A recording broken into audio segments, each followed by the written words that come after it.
Halo Revonier, selamat malam dan selamat datang kembali ke Revoyu Mini Course Product Management. Apa kabar kalian hari ini? Hari Jumat harusnya semangat dong ya, karena besok kita sudah masukin weekend nih teman-teman. Nah mungkin nih seperti biasa, supaya kita tetap semangat sampai sesi akhir, boleh dong yuk ramein live chat box dengan cara ketik satu agar kita semua tetap semangat nih sampai sesinya selesai. Oke, sambil nungguin kalian ngerespon dan ngeramein live chat box, ada yang tahu nggak sih kita malam ini bakal ngapain? Ya, teman-teman. Jadi malam ini kita akan ada sesi karir dan alumni sharing session nih, di mana nanti kita akan membahas apa aja sih. Jadi highlight dari malam ini kita akan membahas karir session, di mana nanti akan membahas mengenai career path dan opportunities as a product manager. Terus kemudian juga ada pembahasan alumni sharing session nih, yang akan membahas mengenai how product management change my life. Terus kemudian jangan khawatir, kita akan ada Q&A session. Terus kemudian akan ada pembahasan sedikit nih mengenai assignment dan e-certificate. Jadi aku harap kalian tetap stay tune sampai sesinya selesai ya teman-teman. Nah oke teman-teman, kita langsung aja masuk ke career sessionnya ya. Udah tahu nggak sih malam ini kita bakal ditemenin oleh siapa? Ya, kita bakal ditemenin oleh Kak Aloysius Brahmarsini. Mungkin kalian juga udah nggak asing kan ya dengan Kak Aloy, karena semingguan ini kita bakal ditemenin sama Kak Aloy juga.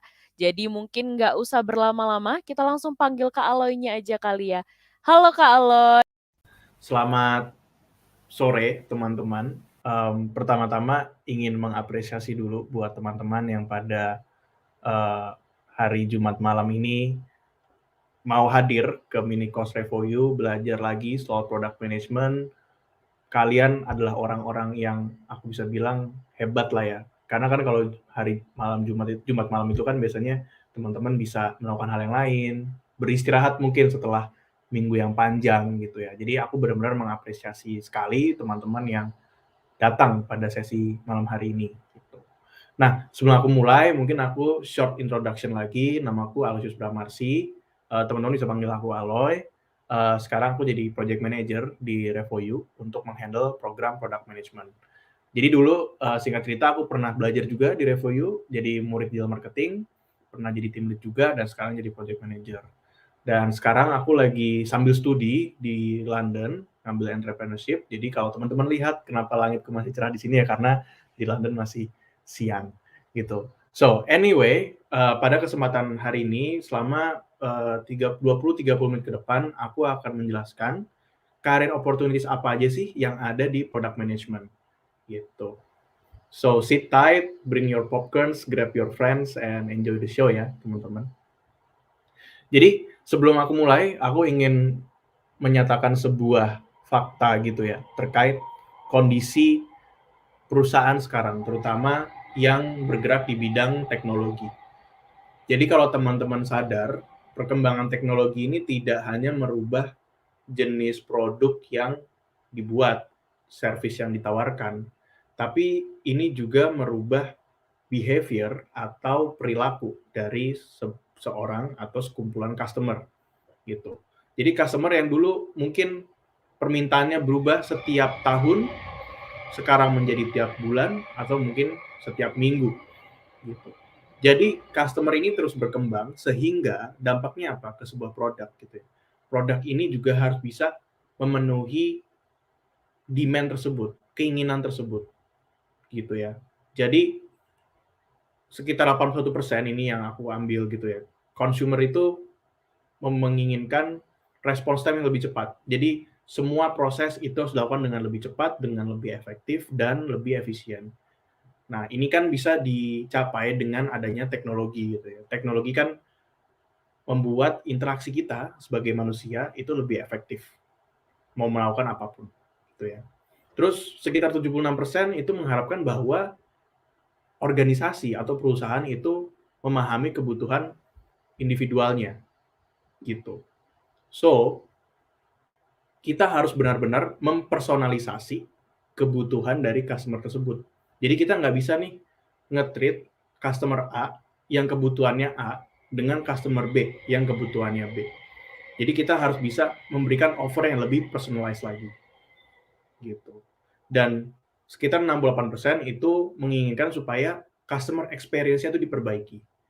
Jadi kita melihat statistik ini dan mungkin teman-teman melihat banyak studi-studi di luar sana yang mengatakan hal yang sama. Dan disinilah sekali lagi aku bilang, peran seorang product manager itu masuk. Karena product manager, seperti yang mungkin teman-teman sudah pelajari sebelumnya, sudah nonton mini course sebelumnya, pekerjaan dia kan bagaimana sih cara membuat produk yang tepat untuk orang yang tepat di waktu yang tepat, gitu ya. Caranya ya dia akan kerjasama sama tim engineering, dia akan kerjasama dengan tim desainer, dia akan kerjasama dengan tim bisnis untuk membuat produk ini. Jadi dia adalah pusat dari bagaimana produk ini dibuat, gitu. Terus dia akan berinteraksi sama customer, dia akan bertanya, solusi yang diberikan ini apakah mengubah hidup si customer atau tidak? Apakah menyelesaikan masalah customer atau tidak? Gitu. Karena hal itu perlu dipastikan supaya customer ini, istilahnya spend some money towards the product, jadi bisnisnya juga sustainable, gitu. Jadi ini sebagai pengantar saja teman-teman, bahwa kebutuhan customer itu semakin tinggi dan ekspektasi mereka juga semakin tinggi. Nah, terus ada riset lagi nih dari mungkin teman-teman pernah dengar perusahaannya, salah satu perusahaan konsultan terbesar di dunia gitu ya, dari McKinsey, bahwa role seorang product manager yang awalnya bisa dikorelasikan dengan bisnis yang konvensional gitu ya, misalnya pharmaceuticals atau FMCG, itu makin berkembang ke arah digital, makin berkembang ke arah teknologi, gitu. Kenapa makin berkembang? Karena cara kita mengolah data, cara kita meng-capture data, entah itu data customer ataupun data apapun itu semakin penting. Dan butuh seseorang yang bisa melihat pola dalam sebuah data dan mengambil keputusan berdasarkan pola tersebut, gitu. Jadi kalau product manager itu juga bekerja sama nih sama tim dari data analis, gitu ya. Data analis kan melakukan hal yang kurang lebih sama. Cuma nanti action plan-nya apa, itu product manager yang mewujudkan, gitu. Dan product manager pun yang mengarahkan, saya atau kami butuh melihat data yang ini, karena kami baru saja merilis fitur ini. Kita pengen lihat performance-nya, apakah dapat digunakan dengan user dengan baik, oleh user dengan baik atau tidak, gitu. Dan ilmu ini berkembang, teman-teman. Jadi software development itu juga berkembang ya. Jadi nggak cuma data yang berkembang, tapi software development itu berkembang. Banyak bahasa-bahasa baru yang cetuskan gitu ya. Banyak metode baru untuk membuat sebuah produk. Dan ini pun mendukung role product manager itu sendiri. Gitu. Karena tadi yang aku bilang di awal bahwa product manager ini bekerja sama dengan tim engineering yaitu tim IT untuk membuat sebuah produk. Jadi benar-benar dengan ada perkembangannya data, perkembangannya metodologi software development dan ada digital transformation di tengah-tengahnya, product manager ini menjadi pekerjaan yang benar-benar dicari di mana-mana. Gitu. Nah, di sini kemarin aku coba narik data dari LinkedIn gitu ya, terus aku coba visualisasi datanya ini per 15 Oktober gitu ya. Demand product manager itu seberapa banyak, paling tidak di Asia Tenggara. Kalau teman-teman lihat di sebelah kiri itu ya, Indonesia itu menjadi salah satu hub atau tempat yang membutuhkan banyak product manager, teman-teman. Pertama Singapura, hampir 3 kali lipatnya. Sekitar 3.000 lah ya sekarang kalau kita mungkin lihat sekarang dari LinkedIn. Dan ini baru LinkedIn. Kita belum lihat data dari mungkin job portal yang lain gitu ya. Mungkin bisa 2 kali lipat, mungkin bisa 3 kali lipat. Intinya adalah Indonesia ini lagi di tempat yang subur gitu. Product manager itu lagi subur di Indonesia.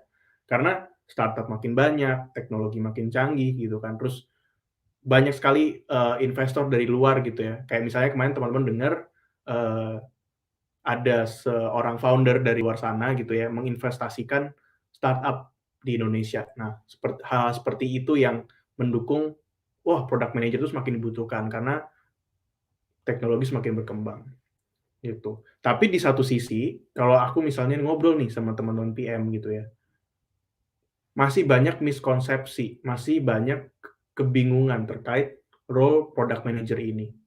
Kayak, oh product manager itu tukang bikin fitur. Nah itu salah gitu ya, itu tuh kurang tepat karena Memang, salah satu pekerjaannya itu mendevelop sebuah fitur, tapi di balik itu kan ada proses yang kita harus lalui, yang harus kita lakukan. Yang mungkin teman-teman udah pelajari juga, kayak kita harus discover dulu problemnya. Kita harus prioritas dulu, mana yang mau kita selesaikan, gitu kan. Baru nanti kita make a decision, gitu. Jadi banyak banget miskonsepsi itu. Jadi digital talent-nya secara nggak langsung, itu tidak memenuhi demand yang ada. Dan demand itu kan terus bergerak ya teman-teman. Bergeraknya itu nggak secara incremental, jadi nggak kalau kita bikin grafik itu dia nggak stagnan gini ya, tapi dia eksponensial. Jadi tiba-tiba dia akan menunjukkan angka yang tinggi sekali, karena mungkin ada sesuatu yang mendorong hal itu terjadi. Itu satu.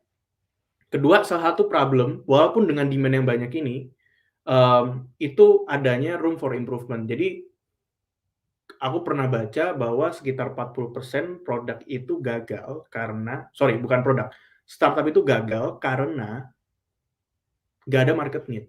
Mereka bikin produk yang tidak dibutuhkan oleh pasar, jadi gagal. Bisnisnya nggak viable. Kita nggak ngomong, "Oh, ini dia gagal raise money, cash flow-nya nggak for long term." Enggak, tapi bisnisnya nggak viable. Dan itu bisa diatasi kalau perusahaan tersebut punya talent product management yang memadai. Itu dari segi problem.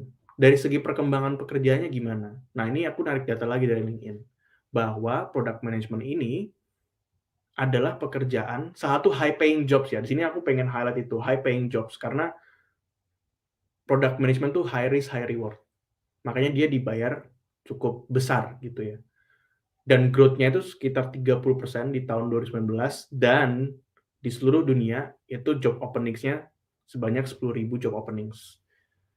Kenapa aku highlight seluruh dunia juga gitu. Jadi teman-teman bisa lihat landscape-nya di Indonesia seperti apa, di Southeast Asia seperti apa, dan in the whole world itu kayak gimana. Karena kan teknologi itu berkembang tapi di fase yang berbeda-beda ya di tiap belahan dunia gitu kan. Kayak misalnya aku sekarang di Inggris, aku melihat teknologi yang mungkin belum ada sekarang di Indonesia gitu. So it will continue to grow, dan eventually mereka akan menemukan sebuah posisi di mana mereka membutuhkan orang yang bisa mencari tahu apa kebutuhan pasar, dan itu adalah tugasnya product manager, gitu. Jadi nggak cuma bikin fitur, teman-teman. Benar-benar pekerjaannya tuh end to end, dari merumuskan sesuatu, mengeksekusi fiturnya, produknya, sampai memonitor, gitu ya. Oh ini berhasil, oh ini tidak. Kenapa tidak berhasil? Kenapa berhasil? Terus diulang lagi siklusnya, kayak gitu. Nah ini tadi aku juga udah sempat state ya, bahwa product management itu emerging job. Nah, ini di Indonesia. Tapi ya tadi masalahnya masih ada teman-teman kita gitu ya, mungkin belum paham, ini product manager tuh ngapain sih pekerjaannya? Product manager tuh sebenarnya apa sih? Oh, product manager tuh kayak project manager ya? Nah, masih banyak pertanyaan-pertanyaan seperti itu yang kita temui lah dalam kehidupan sehari-hari. But kita berharap gitu ya ke depannya miskonsepsi itu tidak terjadi lagi, gitu. Nah, kita udah lihat secara kalau kita lihat tuh makroekonominya. Jadi bahwa industri itu berkembang, ya kan. Nah, ini aku menjawab kenapa sih teman-teman harus belajar product manager sekarang, harus jadi product manager sekarang. Kenapa harus mengetahui product management itu apa, gitu ya. Jadi, ini aku akan kasih tahu beberapa facts gitu ya. Pertama, mungkin teman-teman ada yang sudah pernah dengar, ada yang belum pernah dengar gitu ya. Ini job title di product management. Jadi teman-teman bisa lihat yang paling obvious pasti itu product manager, ya kan. Terus ada product owner, ada associate product manager, ada product analyst, dan seterusnya. Sampai yang C-level, Chief Product Officer sama Chief Innovation Officer. Jadi masing-masing role pekerjaan ini tujuannya sama. Gimana caranya menambah value sebuah produk di mata customer supaya customer mau membayar untuk menggunakan service produk tersebut. Gitu.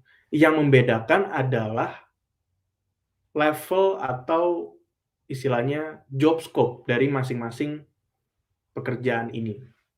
Jadi ada 3 level job scope gitu ya. Pertama, strategic. Kalau dengar kata-kata strategic, itu apa sih yang muncul di pikiran teman-teman? Strategis. Apa yang muncul di pikiran teman-teman ketika aku bilang peran ini adalah peran yang strategis? Coba mungkin bisa drop di kolom chat di YouTube. Apa sih yang dimaksud dengan peran yang strategis? Kemudian kedua, itu peran taktikal, taktis. Nah, menurut teman-teman peran yang taktis itu apa sih gitu? Itu boleh juga drop di kolom chat. Dan yang ketiga, itu operational. Jadi keseharian ya, operasional gitu. Dan tiga fungsi ini itu dimiliki oleh setiap job title yang aku tunjukkan di layar sekarang, hanya saja porsinya yang berbeda-beda. Gitu ya, teman-teman. Nanti aku akan jelasin perbedaan porsinya itu seperti apa di bagian career path-nya. Tapi di sini aku pengen meluruskan kembali gitu ya. Skills apa sih yang dibutuhkan dari seorang product manager atau orang yang berkecimpung di product management? Pertama, yang paling penting itu memahami yang namanya customer experience. Ada yang bilang customer experience, ada yang bilang user experience, gitu ya. Kalau bedanya customer experience itu hal yang lebih luas. Tapi kalau aku boleh berpendapat, esensinya sebenarnya sama. Gimana sih caranya kita menghadirkan sebuah solusi yang customer centric? Customer centric itu kan berarti bagaimana kita membuat sesuatu sesuai dengan kebutuhannya customer ya, gitu. Bukan sesuatu yang dengan keinginan customer, agak berbeda itu ya. Kalau keinginan kan pasti tiap orang punya berbeda keinginan gitu ya. Tapi kebutuhan customer, apa yang mereka butuhkan, kita bikin dalam bentuk sebuah produk. Dan itu menjadi sebuah pengalaman untuk mereka. Nah, product manager itu harus memahami hal ini, dan ini termasuk hard skill kalau bisa diklasifikasikan ya. Ini adalah hard skill dari product manager, dan di sini kita harus bisa melihat nih, oh, customer itu waktu berinteraksi dengan produk kesulitannya apa? Kita bisa melakukan apa supaya prosesnya lebih mudah? Optimasinya seperti apa? Itu satu. Kedua, market orientation. Jadi sebagai product manager ini kita juga harus bisa melihat secara lebih luas lagi, atau bahasa kerennya tuh helicopter view gitu ya. Kalau kita naik helikopter kan kita bisa melihat tuh secara 360 derajat gitu ya. Kira-kira apa yang terjadi di bawah. Nah, ini juga sama. Kita harus lihat nih tren di pasar tuh seperti apa, ya kan? Kondisi customer kita apa yang mereka butuhkan seperti apa? Strategi yang bisa kita develop itu seperti apa? Gitu. Terus ada kemampuan bisnis gitu. Ini udah tidak bisa dipungkiri ya. Jadi makanya kalau teman-teman bertanya, um, product manager itu harus jurusan IT, nggak harus gitu kan. Karena pekerjaannya se-diverse ini gitu kan. Dia harus paham bisnis, dia harus paham marketing, dia harus paham technical juga, dia harus paham customer experience juga. Jadi banyak. Kalau di bisnis itu lebih ke arah gimana sih caranya gue berkomunikasi ke customer, go to market strategi gue seperti apa gitu ya, pricing-nya seperti apa, harga produknya seperti apa gitu. Gue ngeluarin modal nih sekian untuk bikin produknya, berarti kan gue harus untung nih berapa persen. Nah, itu kemampuan business sense itu yang product manager harus miliki juga. Terus pasti ada juga technical skills. Tapi aku bisa bilang technical skills ini bisa dipelajari dengan cara kalian ngomong ke engineer kalian. Kalian bertanya gitu ya. Kalian rajin-rajin baca. Jadi nggak harus benar-benar paham sampai sedalam-dalamnya, tapi paling tidak paham secara high level teknologi apa yang digunakan, ya kan? Strukturnya seperti apa. Selanjutnya soft skills. Nah, soft skills ini kalau aku boleh breakdown itu banyak, tapi paling tidak teman-teman harus bisa berkomunikasi dengan jelas karena teman-teman akan berinteraksi dengan banyak stakeholder. Jadi teman-teman harus bisa mengkomunikasikan ide teman-teman dengan jelas. Dan yang kedua itu leadership. Leadership itu berbeda dengan manajemen ya. Jadi kalau leadership itu lebih ke arah memotivasi, mengarahkan, alignment. Jadi kalau dalam sebuah mobil itu dia jadi motornya. Kalau manajemen itu lebih ke problem solving, staffing, budgeting, solving problem. Jadi dia lebih ke technicalnya, dia lebih ke setirnya gitu. Dia ngarahin, oh kalau jalannya seperti ini saya belok kiri, saya belok kanan, saya berhenti. Tapi leadership itu adalah motornya, dia yang gerakin gitu kan. Jadi kurang lebih seperti itu. Dua skill yang paling tidak teman-teman harus miliki gitu kan. Dan terakhir bisa disebut sebagai enablers atau orang yang mendorong adanya sebuah inovasi. Jadi sebagai product manager itu, kita harus open minded juga ya. Meskipun ada satu masalah, pasti kita bisa mensintesis atau menemukan banyak solusi buat masalah tersebut. Atau kita memandang masalah itu bisa banyak perspektif juga, gitu. But in the end, semangat seorang enabler atau inovator adalah dia harus bisa melihat segala sesuatu dengan open mind. Kedua, ada semangat eksperimentasi. Jadi teman-teman pasti tadi aku bilang ya, dalam meng-approach sebuah solusi itu bisa banyak cara gitu kan. Ya kita eksperimen, kira-kira yang berhasil tuh yang mana? Kira-kira yang works itu seperti apa? Gitu. Dan itulah kira-kira top skills yang dibutuhkan di product management. Terus ini lebih ke arah flow atau gimana sih admission prosesnya seorang product manager gitu ya. Jadi pertama ini sangat straightforward. Jadi kan ada HR interview dan di sini lebih ke arah ditanya keseharian kalian, apa yang sudah kalian lakukan sebelumnya. Kalau buat teman-teman yang baru shift karir, ini biasanya tidak ada pertanyaan terkait product management-nya karena ya kalian kan baru shift karir masuk ke entry level product management. Kedua, ini ada namanya user technical interview. Jadi, ini bisa jadi satu sama hire interview, tapi biasanya dipisah jadi 2 sesi. Kalau user technical interview, pertanyaan awalnya sama. Dia akan berusaha mengenal teman-teman, habis itu mencari tahu kira-kira pekerjaan teman-teman sebelumnya apa. Tapi yang bikin unik adalah ini benar-benar nih aku bicara soal real experience gitu ya. Kalau user technical interview itu ketika kita interview sama mereka, mereka akan mendatangkan sebuah case untuk kita. Tiba-tiba, kita bisa jadi nggak ada persiapan sama sekali. Misalnya, saya memiliki aplikasi platform musik, ya kan? Terus aplikasi ini 3 hari lalu mengalami penurunan subscriber sebanyak 10%. Apa pendapat kamu? Udah, pertanyaannya seperti itu. Yang diharapkan gitu ya dari jawabannya, dari kita sebagai orang yang sedang diproses menjadi product manager, itu tidak langsung jump into conclusion atau langsung lari ke sebuah kesimpulan. Itu langsung a big no-no buat user. Yang teman-teman biasa lakukan pertama itu menanyakan pertanyaan klarifikasi. Maksudnya apa? Kalau teman-teman perhatikan kalimat yang diberikan tadi, itu kan sangat luas. Jumlah subscriber mengalami penurunan sebanyak 10%. Nah, kita harus tanya dulu ke user yang interview kita. Contoh, yang berkurang 10% di aplikasi kah atau di mobile website kah misalnya? Oh, di mobile. Oke.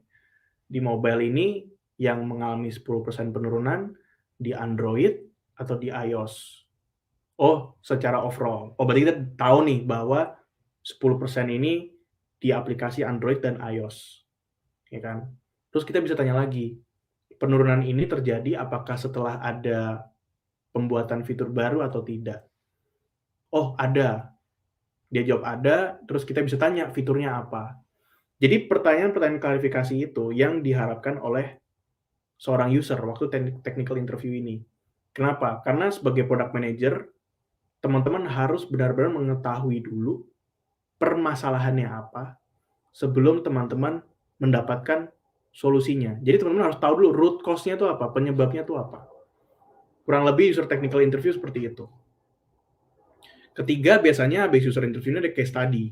Kalau case study, modenya sama kayak technical interview, tapi biasanya teman-teman bikin deck, bikin Google Slide, bikin PowerPoint gitu ya, yang mengisikan bagaimana sih strategi implementasi teman-teman ketika dikasih sebuah pekerjaan untuk membuat fitur A, membuat fitur B, membuat fitur C.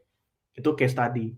Dan nanti akhirnya teman-teman akan di-interview sama yang ngasih case study. Bisa jadi usernya, bisa jadi bos si usernya. Jadi kalau misalnya usernya lead PM gitu ya, nanti senior PM-nya atau director of product-nya yang datang ke panel interview-nya. Atau bahkan in some cases, chief product-nya juga datang.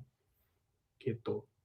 Jadi benar-benar proses admission PM ini apa ya, benar-benar challenging banget, makanya butuh sebuah apa ya, persiapan yang matang lah, gitu. Terutama di bagian case study. Jadi kurang lebih seperti ini teman-teman untuk admission proses menjadi PM. Nah, sekarang aku udah mau mulai masuk ke career path-nya seorang PM. Jadi PM itu ada beberapa level ya, dan yang aku tulis di kiri ini tuh hanya contoh. Artinya kayak, ya nggak harus seperti ini, bisa jadi ada branch lain, tapi secara normanya itu seperti ini. Jadi pertama itu associate product manager, itu entry level ya kan. Terus ada product manager yang sudah mid, terus ada senior product manager yang sudah senior, biasanya 2 sampai 3 tahun pengalaman, ada director of product, VP of product, sama chief product officer, gitu. Jadi makin ke atas makin tinggi, dan kalau teman-teman udah sampai ke titik istilahnya top level of product management career, ya teman-teman jadi CPO. Nah, jadi seperti ini nih career growth-nya seorang product manager gitu ya. Kemudian, nah yang aku bilang tadi, perbedaannya apa di tiap fase? Kalau associate product manager itu pekerjaannya lebih banyak tactical. Jadi dia fokusnya ke short term. Oke, gue dapat arahan untuk bikin fitur ini, gue akan memikirkan detailnya secara teknis. Fokusnya ke delivery. Itu associate PM. Product manager itu nggak jauh berbeda. Masih ada tactical work-nya, cuma proporsi operational work-nya bertambah juga. Kalau operational work itu lebih ke arah pembuatan roadmap, pembuatan timeline, ya kan? Terus alignment dengan tim lain, itu operational work. Nah, kalau teman-teman lihat di director of product, itu udah dikit banget tactical work-nya. Dia udah paling banyak strategic, dia akan alignment sama tim-tim produk-produknya. Dan ketika teman-teman turun lagi ke VP dan ke CPO, itu tactical udah tidak ada sama sekali, fokus dia lebih ke strategic. Gimana caranya memposisikan produk di sebuah perusahaan supaya menangkan pasar. Gimana caranya produk ini winning the goals, achieving the goals. Gimana sih produk ini dalam 2-3 tahun ke depan. Itu pekerjaan CPO dan VP. Dia sudah tidak memikirkan detail-detail fiturnya, tapi dia udah mikirin ke arah bisnisnya seperti apa. Gitu. Dan itu akan dilatih dari awal teman-teman. Jadi kalau teman-teman lihat dari awal associate PM sampai chief of product, itu role operational dan strategic itu ada terus. Jadi teman-teman ketika mulai karir sebagai PM, teman-teman akan dilatih terus secara memiliki pola pikir strategik dan operasional. Terutama yang strategik sih, karena itu penting gitu kan. Ketika teman-teman mau jadi leadership, jadi product leaders. Gitu. Nah, ini beberapa potensial career opportunities-nya. Jadi kalau teman-teman mau cari yang specialized, itu sudah banyak product manager kayak financial PM, technical PM, growth PM, jadi udah ada label di depannya. Itu udah banyak. Kenapa? Karena produknya makin niche gitu ya. Oh, ada produk fintech, ya udah ntar dia bagian financial-nya. Ada payment-nya, ya udah dia harus bagian payment. Misalnya produknya soal software, soal AI, technical PM masuk gitu kan. Misalnya fokusnya lebih ke arah growth, user acquisition, ada namanya growth PM. Jadi lebih specialized gitu. Tapi ada branch lain, jadi ada pecahan lain gitu ya. Kalau teman-teman misalnya punya kemampuan spesifik sekarang. Jadi misalnya teman-teman punya kemampuan desain atau teman-teman punya kemampuan marketing. Itu teman-teman bisa jadi namanya kalau jago desain itu jadi product design, ya kan? Teman-teman jago desain terus teman-teman paham bagaimana user experience harus dibuat, product design. Terus ada juga product marketing manager namanya. Jadi teman-teman tahu produknya fungsinya seperti apa, value proposition-nya seperti apa. Tugas teman-teman adalah mengkomunikasikannya dengan pelanggan, dengan user, product marketing. Terus ada juga kalau teman-teman yang suka research itu ada role-nya UX researcher karena bagian dari PM itu juga ada bagian research-nya gitu. Jadi bisa banget untuk ada spesialisasi lain. Dan kalau misalnya teman-teman fokus ke arah product management itu, teman-teman nanti bisa jadi product leaders gitu ya, jadi senior PM, director of product, atau bahkan sampai ke C-level, gitu. Nah, ini yang mungkin teman-teman tunggu gitu ya. Kira-kira range salary teman-teman berapa sih kalau jadi PM gitu kan. Ini data yang diambil dari Glassdoor. Kalau buat teman-teman yang baru shift karir, jadi associate PM gitu ya, atau product owner yang levelnya no experience atau 1 tahun, itu sekitar 7-12 juta gitu ya. Jadi ya lumayan tinggi. Terus kalau udah intermediate, asumsikan 1-3 tahun, itu 15-20 juta. Itu intermediate. Nah, kalau misalnya udah leadership level, nah teman-teman lihat sendiri ya, angkanya lumayan menggiurkan gitu. Tapi di sini yang pengen aku highlight selain angka-angka ini adalah grafik ini. Grafik ini menggambarkan seberapa cepat sebuah karir itu bisa mencapai gaji atau salary 2 digit. Teman-teman lihat product management di mana? Di paling bawah, bareng sama data analytics. Jadi product management ini selain tadi starting salary-nya lumayan besar, growth ke arah salary-nya itu juga cepat. Jadi teman-teman dalam waktu 2 tahun bisa naik posisi, ya kan? Kalau memang perform ya, dalam arti kata benar-benar menunjukkan kualitas teman-teman. Kedua, itu teman-teman bisa dapat gaji yang udah 2 digit dalam waktu 2,5 tahun. Dan ini kalau teman-teman lihat kayak posisi-posisi yang lain tuh butuh waktu yang relatif lebih lama. On average. Jadi selain karir growth-nya cepat, naik gajinya juga cepet gitu ya, in other way gitu. Jadi semoga ini istilahnya memberi semangat pada teman-teman, wah gila gue bisa dapet 2 digit dalam 2 tahun gitu, waktu nanti jalanin karirnya. Tapi sekarang buat teman-teman yang baru belajar, aku saranin fokusnya teman-teman untuk menuntut ilmunya. Jangan lihat angkanya, karena angka itu akan datang sesuai dengan jumlah kontribusi yang teman-teman berikan, gitu kan. Oke, jadi itu yang ingin aku paparkan pada kesempatan malam hari ini. Oke teman-teman, udah selesai sesinya bareng sama Kak Aloy. Gimana menurut kalian? Kalian udah lebih tergambar jelas dong ya mengenai karir path dan opportunity sebagai seorang product manager? Nah, teman-teman sekalian aku mau ngasih tahu ke kalian nih bahwa kalau misalkan kalian udah paham dengan karir path-nya atau mungkin sudah mengerti lebih nih seputaran karir product management, terus kalian juga menerapkan skill-skillnya yang kalian udah dapatkan, kalian tuh bisa banget untuk mendapatkan tawaran kerja seperti yang ada di layar kalian ini nih guys. Nah, ini adalah contoh congratulation message untuk para alumni ya, dan di sini juga kalian bisa lihat ada Kak Fardil juga nih salah satunya. Nah, kalau misalkan kalian udah gitu, kalian bisa banget nih menjadi seperti 6.000 lebih alumni Revoyu yang sudah bekerja di 2.500 lebih perusahaan seperti yang ada di bawah ini nih teman-teman. Mungkin kalian juga udah familiar dengan perusahaan-perusahaan yang ada di bawah ini dan kalian juga bisa banget untuk menjadi salah satu dari bagian company-company yang ada di sini nih guys. Karena kebutuhan seorang product manager itu bukan hanya untuk tech company atau startup company aja nih guys, tapi juga ada konvensional company. Jadi kalian nggak perlu khawatir ya. Nah, sekarang kita langsung aja masuk ke sesi berikutnya, di mana kita akan ada sesi alumni sharing session dan juga karir tips nih untuk kalian-kalian yang mungkin ingin terjun ke dunia product management. Oke, malam ini kita bakal ditemenin oleh Kak Fardil Khalidi dan juga Kak Raisa Irena nih. Mungkin kalian juga udah familiar ya teman-teman dengan mereka semua. Untuk Kak Fardil sendiri nih mungkin aku sedikit mau cerita bahwa Kak Fardil adalah seorang karir switcher lulusan sastra Inggris teman-teman. Sementara kalau Kak Raisa Irena sendiri adalah seorang karir switcher juga lulusan arsitektur. Gimana? Nah, mungkin sekalian aku mau ngejelaskan bahwa langkah jelas untuk mendapat kerja menjadi seorang product manager itu ada 3 nih guys. Yaitu ada lolos screening berkas, terus lolos interview HR dan user, dan lolos juga untuk case study-nya. Di mana malam ini kita akan ngebahas semua nih teman-teman untuk kalian, kita bakal ngulik semuanya secara lengkap. Oke, sekarang kita langsung aja masuk ke step pertama, yaitu gimana caranya sih lolos screening berkas untuk jadi product manager. Dan untuk step pertama ini aku bakal ditemenin sama Kak Raisa nih yang bakal langsung ceritain pengalamannya.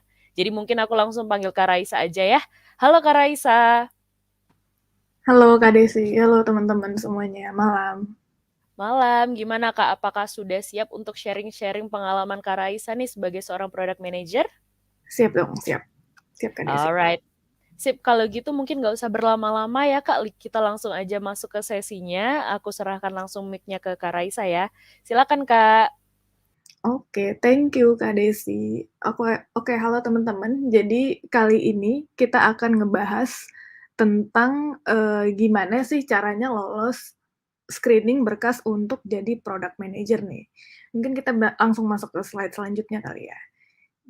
Jadi untuk yang pertama itu apa sih sebenarnya proses screening berkas? Jadi kalau teman-teman yang udah pernah nge-apply kerjaan pasti tahu ya, kita harus bikin CV, harus bikin prepare interview untuk HR, harus prepare interview untuk di tahap selanjutnya, ataupun kalau misalnya ada bagian setelahnya kita harus prepare. Nah, untuk screening berkas sendiri itu di bagian nge-apply pekerjaan dan untuk HR-nya sendiri ya. Jadi kan HR bakal nge-screening orang-orang yang nge-apply pekerjaan di company-nya mereka. Nah, di sini nih maksudnya screening berkas. Jadi berkas yang udah kita apply itu di-screen oleh si HR-nya. Jadi HR ataupun user-nya langsung ngecek resume dan portofolio. Kalau misalnya teman-teman punya, dan di case product management sendiri ini biasanya dipakai ya kalau untuk portofolio, dan ngelihat apakah sebenarnya teman-teman ini yang nge-apply ke company tersebut sesuai nggak sama kebutuhannya mereka. Nah, terus mungkin teman-teman ada yang nanya nih, kira-kira apa aja tuh yang dicek saat screening berkas? Nah, pendidikan kah, IPK kah, atau pengalaman kerja? Nah, kalau untuk mengenai hal ini sebenarnya ini jawabannya tergantung ya, it depends sama perusahaannya. Jadi emang ada perusahaan yang nge-require posisi PM ataupun associate PM itu mempunyai pengalaman kerja, mempunyai pendidikan ber-background teknologi, ataupun IPK yang ada minimum requirement-nya. Nah, untuk bagian ini itu tergantung sama perusahaannya. Jadi, kalau misalnya teman-teman nge-apply pekerjaan, itu ngelihat juga syaratnya itu apa aja gitu. Untuk di slide selanjutnya, aku akan membahas tentang apa sih poin yang pasti dicek saat di screening berkas. Jadi sebenarnya yang pasti dicek itu skill sesuai kebutuhan role-nya yang dibuktikan dengan pengalaman kerja. Jadi kalau misalnya teman-teman belum ada pengalaman kerja gimana nih Kak? Dan bingung nih mau nyantumin apa di resume ataupun portofolio, karena pendidikannya teman-teman itu nggak ada hubungannya sama sekali nih sama produk, dan mungkin bagi teman-teman yang fresh graduate nggak ada pengalaman di product management. Nih, untuk ngelihat solusinya kita bakal bahas di slide selanjutnya nih teman-teman.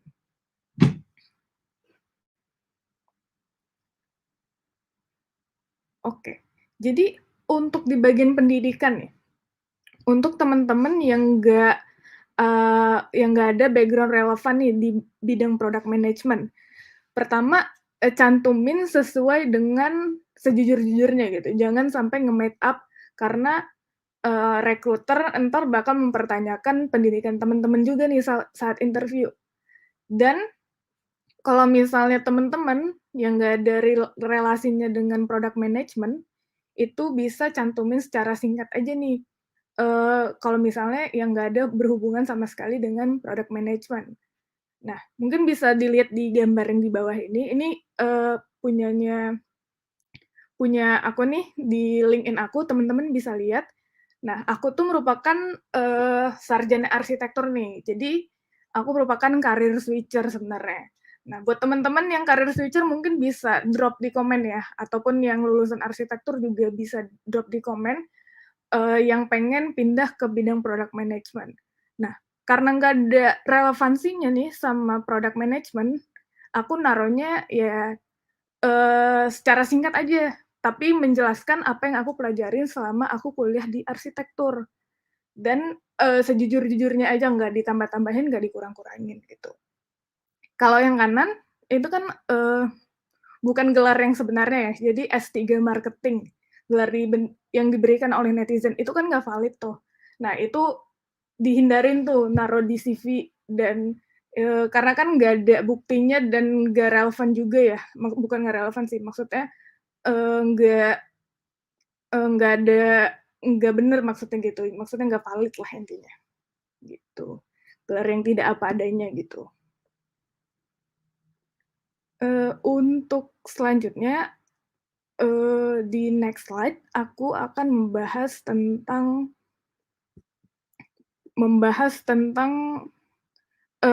pengalaman kerja nih, teman-teman.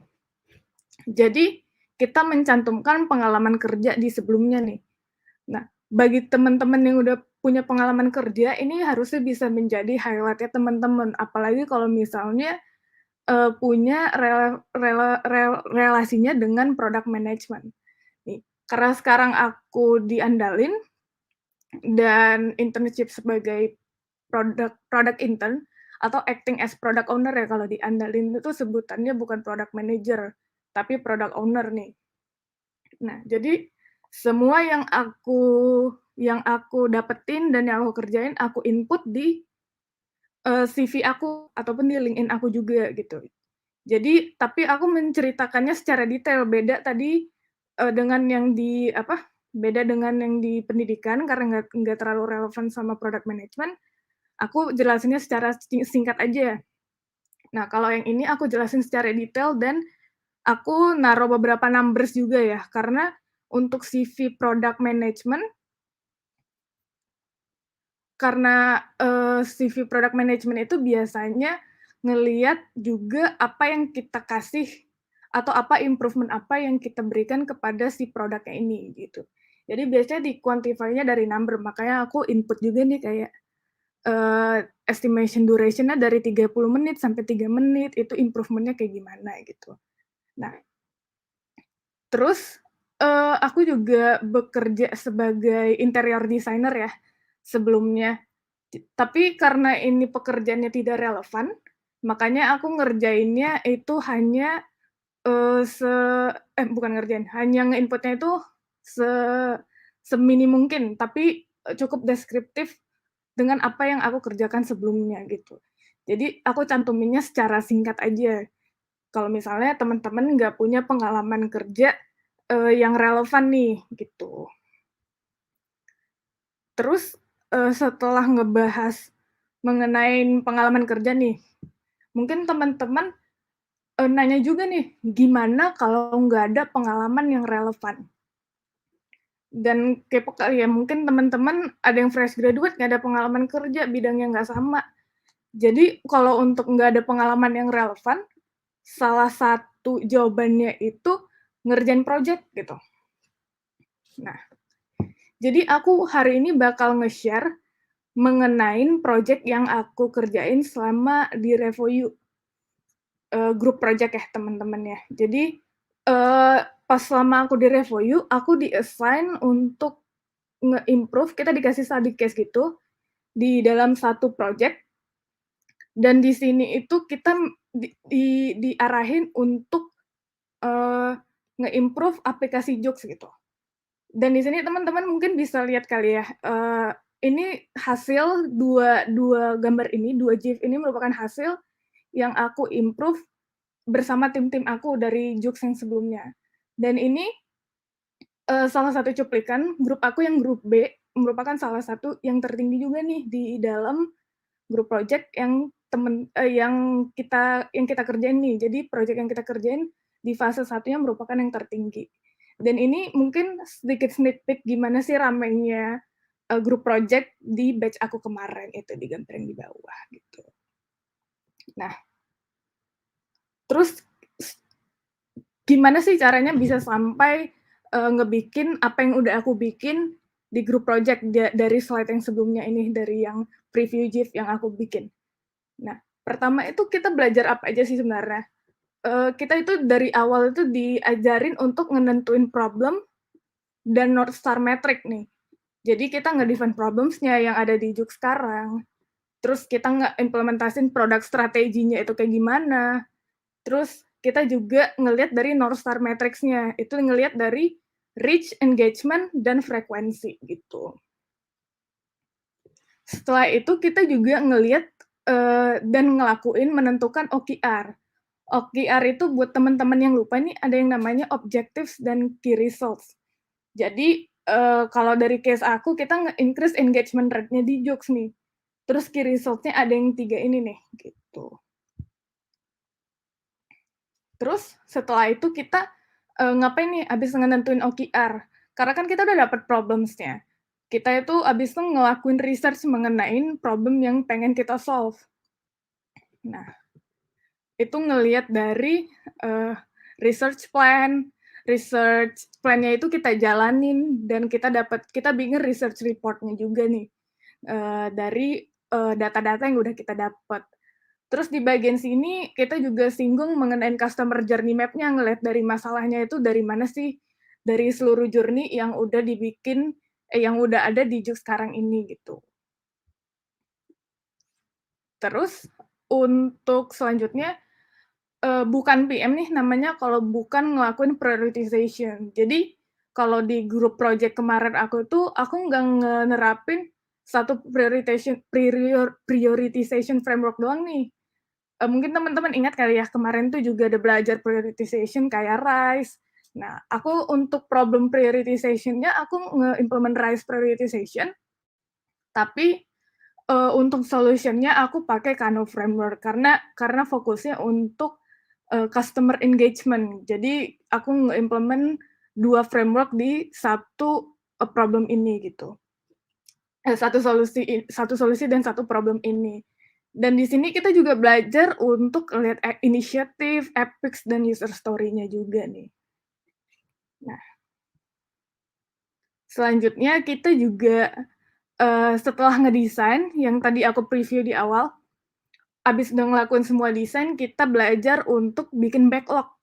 Karena backlog itu juga relevan di dunia product management karena hubungannya dengan engineering ya. Jadi ini teman-teman bisa lihat di 3 epic yang sebelumnya aku singgung.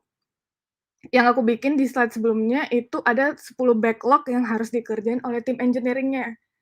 Dan ini bisa dilihat di preview-nya misalnya contoh satu ini default section on homepage itu ngedeskripsi user story dan acceptance criteria-nya juga di dalam itu gitu. Nah, mungkin teman-teman kepo kali ya, gimana sih bisa sampai kayak gitu. Nah, gimana sih bisa ngerjain yang kayak gitu-gitu. Nah, kalau di RevoU sendiri itu ada namanya RevoU Labs dan Career Coaching ya, dari sesi coaching. Jadi ini bisa banget ngeimplementasiin ilmu-ilmu yang ada di product management dan diimplementasiin sebagai case study gitu. Jadi ditemenin sama mentor juga, jadi mentornya bakal ngasih feedback gitu. Di sini itu kita bakal dilatih untuk ngelatih hard skills dan soft skills dan dapat guidance dari expert sama pengalaman kerja yang relevan nih teman-teman.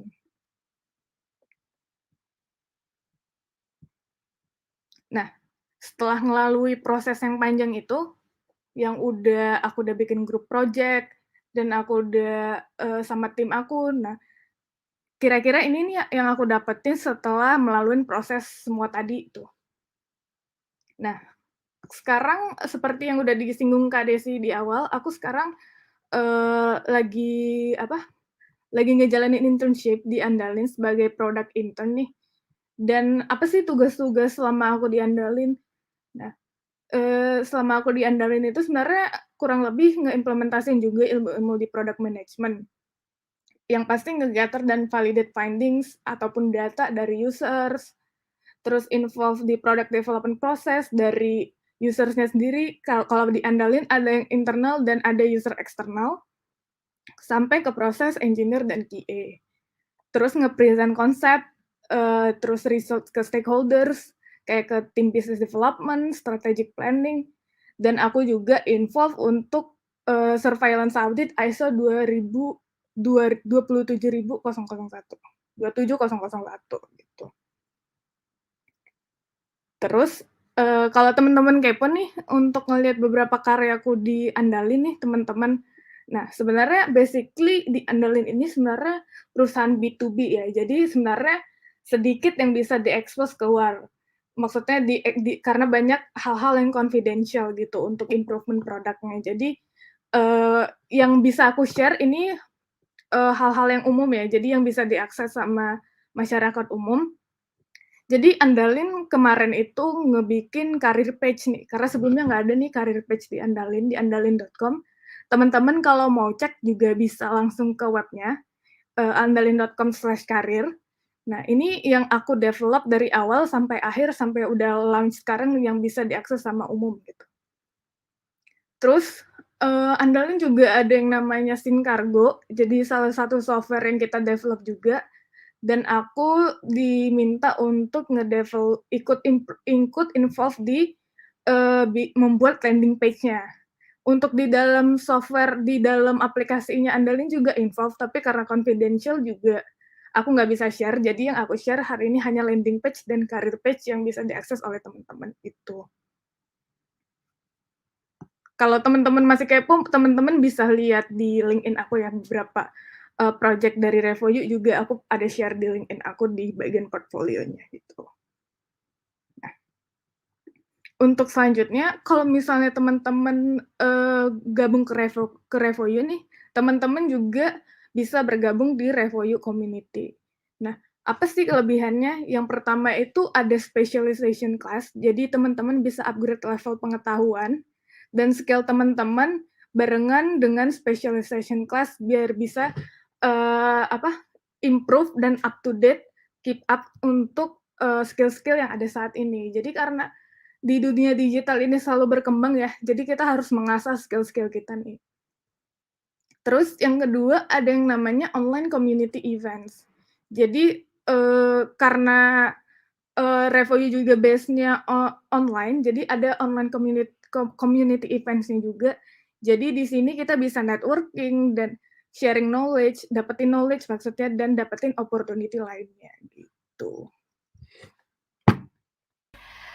Oke, thank you so much Kak Raisa udah sharing bareng sama kita pengalaman Kak Raisa ya, menjadi student Revoyu, terus kemudian juga mencapai dream karirnya Kak Raisa nih. Nah, oke, sekarang tadi udah dibantuin sama Kak Raisa nih. Thank you Kak Raisa. Thank you, Kak Nah, Desi. sekarang Thank you, selanjutnya akan teman-teman. ada step 2 nih teman-teman, di mana nantinya akan dibantuin oleh Kak Fardil, di mana di step 2 ini nanti akan membahas mengenai lolos interview HR dan user. Kemudian juga di step ketiga akan ada membahas mengenai lolos case study. Jadi mungkin nggak afdol dong ya kalau misalkan aku yang menjelaskan. Jadi kita langsung panggil aja Kak Fardilnya kali ya. Halo Kak Fardil. Halo Kak Desi, selamat malam Oh, teman-teman semuanya. selamat malam. Nah, gimana nih Kak Fardil? Apakah udah ready untuk sharing-sharing pengalaman Kak Fardil nih sebagai seorang product manager? Sudah dong Kak? Oke. Oke, kalau gitu mungkin nggak usah berlama-lama, aku langsung serahkan mic-nya ke Kak Fardil ya. Jadi mungkin langsung aja. Silakan Kak Fardil. Oke teman-teman, setelah tadi kita ngobrolin terkait gimana proses untuk screening dan bisa lolos screening gitu ya teman-teman. Selanjutnya adalah aku mau ngomongin terkait gimana caranya lolos interview HR untuk menjadi product manager. Oke, langsung dulu. Sebelumnya, BTW teman-teman di sini ada yang pernah ngerasain interview HR atau bahkan interview sampai user? Kalau pernah boleh dong di-share. Sambil aku juga mau jelasin juga nih. Jadi terkait dari job hiring proses itu, setelah kita kirim berkas, terus berkas kita sudah di screening dan sudah qualified sama HR-nya atau bahkan sama usernya, selanjutnya itu ada yang namanya proses interview teman-teman. Jadi kenapa sih kok ada proses interview? Karena ada beberapa tujuan nih teman-teman supaya HR atau recruiter yang mau meng-hire kita itu bisa tahu apa sih basic skill kita, terutama dari hal-hal yang contohnya kayak gini, communication, problem solving, dan lainnya gitu. Terus juga mereka juga bisa tahu gitu terkait poin-poin yang kita state atau yang kita bilang di resume atau CV sama portfolio, apakah itu match dengan apa yang mereka cari gitu. Terus yang ketiga, buat nunjukin seberapa tertarik kandidat terhadap posisi product management yang ada di di company tersebut, di perusahaan tersebut. Biasanya, nah untuk poin ketiga ini, itu ada juga tuh proses interview di mana teman-teman misalkan sebagai kandidat interviewee, itu bakal ditanya seberapa tahu terhadap produk company tersebut gitu. Sampai bahkan ditanya juga kira-kira apa yang bisa teman-teman improve dari produk tersebut, dari produk company-nya, terus kenapa demikian, kayak gitu. Itu adalah proses untuk gimana caranya si recruiter atau si user ini tahu seberapa antusias kita terhadap job yang kita apply tersebut. Lalu yang keempat adalah finally untuk nentuin apakah kandidat tersebut yang dicari oleh perusahaan gitu. Dan kalau bingung jawabannya, gimana Kak? Coba share dan explore. Apa nilai lebih yang bisa kamu berikan untuk posisi ini? Kalau misalkan teman-teman belum ada bayangan nih terkait interview di dunia produk gitu, yang bisa aku suggest adalah coba relatekan pengalaman teman-teman, walaupun korelasinya itu sedikit, lalu dari situ explore gitu teman-teman. Misalnya produk itu kan kaitannya terkait dengan hal-hal yang digital gitu ya. Let's say seperti aplikasi, website, sistem, dan lain sebagainya. At least misalkan teman-teman punya pengalaman pernah terlibat dalam rilisnya sebuah aplikasi, walaupun sebatas menulis kopinya atau ngebikin UI UX-nya. Nah itu masih relate, bisa tuh di emphasize gitu, ditekankan di sini kayak gitu. Oke, lanjut. Nah, ini yang berikutnya adalah tips nih gimana teman-teman bisa sukses melalui proses-proses interview ya teman. Yang pertama adalah coba pelajari dengan detail dan intensif untuk setiap job responsibilities atau job requirement yang dituliskan oleh recruiter di kolom job-job iklan gitu. Misalkan dari LinkedIn atau dari platform-platform lain. Nah, itu dipahami dulu role-nya.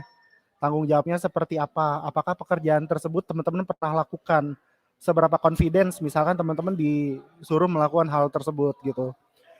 Dari situ teman-teman udah bisa sort mana yang emang expertise-nya teman-teman, mana yang memang bukan expertise-nya gitu, atau hal-hal yang kalau misalkan teman-teman ngelakuin ini itu teman-teman ngerasa nggak bagus, nah itu bisa dipilah tuh teman-teman.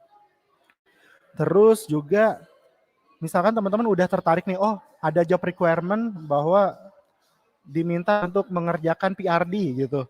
Wah ini pekerjaan aku banget gitu, aku udah biasa banget nih terkait hal-hal nulis-nulis requirement gitu. Nah nggak ada salahnya opsi kedua nih, atau tips kedua yaitu menambah jam terbang untuk job-job responsibility tersebut gitu. Teman-teman bisa lebih memperkaya lagi, lebih menspesialisasikan lagi. Kayak tadi misalkan teman-teman interest dengan membuat PRD, boleh diperbanyak lagi portofolionya dalam hal PRD tersebut. Sehingga ketika ketemu sama job requirement seperti itu, teman-teman udah sangat confidence. Terus yang ketiga, latihan interview sampai lancar. Biasanya dalam proses interview itu juga ada bagian yang dinilai oleh recruiter atau user ya, yaitu seberapa lancar kita menjawab pertanyaan-pertanyaan mereka. Jangan sampai kita terlihat gugup, jangan sampai kita terlihat banyak nggak taunya, banyak ngada-ngada gitu, menjawab sesuai dengan insting doang, tapi nggak berdasarkan fakta. Nah itu bisa dilatih teman-teman, supaya ketika menghadapi situasi interview yang beneran, kita bisa impress terhadap calon perekrut kita gitu. Kurang lebih seperti itu tipsnya. Yang berikutnya adalah tips untuk menjawab pertanyaan interview. Nah, ini boleh dicatat ya teman-teman. Ada yang namanya metode STAR. Dan metode ini aku sempat menggunakan ya pada saat interview di perusahaan yang saat ini berjalan, yang aku sedang kerjakan, yaitu grow.id. Itu aku coba bawakan metode ini dan cukup efektif gitu. Dan teman-teman mungkin bisa implementasikan cara ini ketika teman-teman mencoba apply ke bidang dunia product management. Nah, aku jelasin satu-satu ya. STAR itu terdiri dari 4 poin ya teman-teman. Yang pertama itu adalah situasi. Situasi itu konteksnya adalah teman-teman ngerti gitu. Ketika teman-teman ditanya sama interviewer kan biasanya interviewer kan biasanya pengen suatu kandidatnya itu ngejelasin kesuksesannya gitu. Misalkan pernah nggak ngalamin sebuah kasus, terus dengan inisiatif yang dibawakan oleh teman-teman ini, oleh kandidat ini, bisa memberikan dampak yang positif. Nah, di situ bisa dijawab dengan metode STAR ini. Yang pertama, itu situasi ya teman-teman. Jelaskan situasi konteksnya dan latar belakangnya gitu. Misalkan pernah waktu mau rilis sebuah aplikasi, contohnya ada sebuah fitur yang nggak sempat terbawa gitu, dan fitur ini penting padahal sudah mau rilis, kayak gitu contohnya. Terus yang kedua itu jelaskan tasknya. Tasknya itu bisa diartikan sebagai tugasnya teman-teman. Dalam situasi tersebut teman-teman tuh ditugaskan untuk apa? Berarti kan tadi kalau yang kita hubungkan dengan konteks rilis sebuah aplikasi, berarti tugasnya adalah merilis sebuah aplikasi gitu. Terus yang ketiga adalah action. Action berarti tindakan ataupun inisiatif apa yang teman-teman berikan ketika menghadapi situasi terburuk gitu. Bisa dikatakan seperti itu. Dengan tugas atau goals-nya yang tadi teman-teman sudah state gitu. Misalkan rilis sebuah aplikasi, action-nya apa? Nah, di sini baru teman-teman bisa jelaskan langkah-langkah yang teman-teman lakukan. Misalkan memprioritasi ulang lagi gitu, atau coba membuat fitur itu seminimal mungkin sehingga fitur yang tadinya sekiranya nggak bisa terbawa, akhirnya bisa terbawa juga gitu karena effortnya kecil. Tapi tetap berimpact gitu. Nah, itu bisa dijawab seperti itu teman-teman. Lalu yang keempat adalah result. Result itu hasilnya.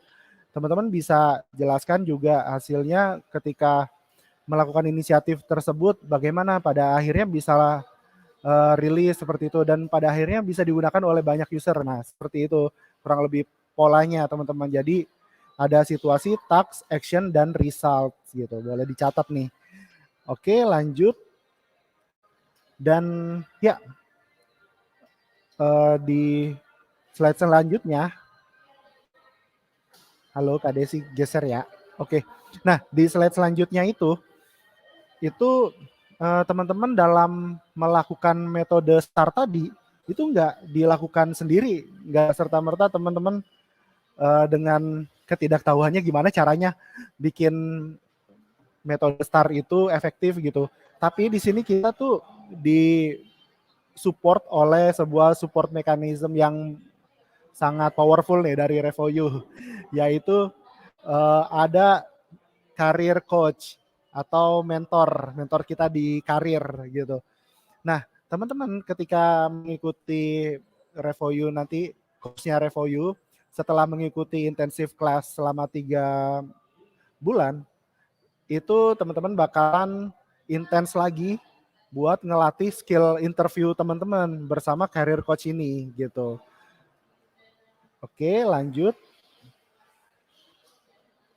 Yang berikutnya adalah gimana caranya lolos case study ya. Setelah tadi kita sudah interview dan interviewnya ya bisa dikatakan berjalan sempurna ya, berhasil dan user itu impressed gitu, tertarik sama profil kita. Langkah selanjutnya biasanya kita diberikan case study teman-teman. Oke, apa itu case study? Geser sedikit.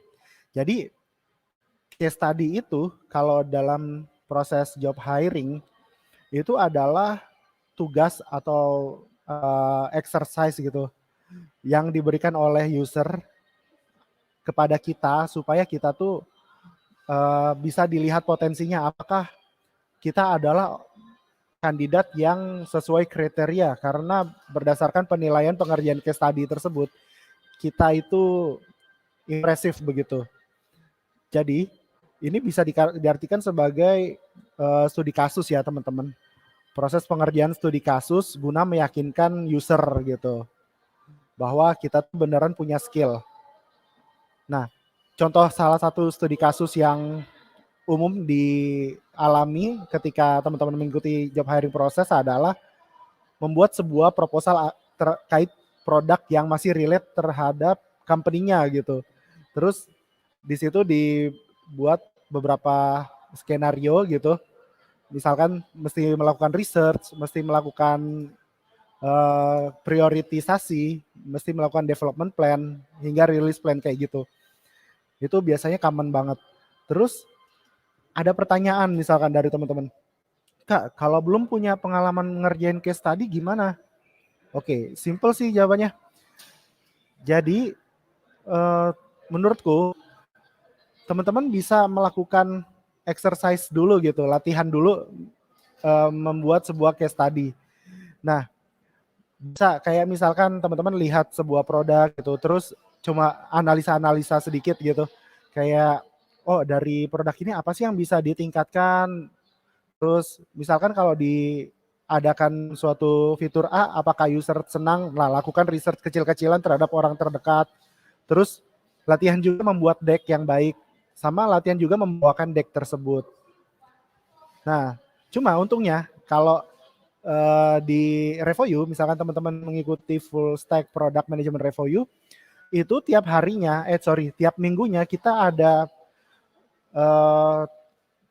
ada tugas di mana setiap minggu kita pasti membuat atau menghasilkan satu case study gitu.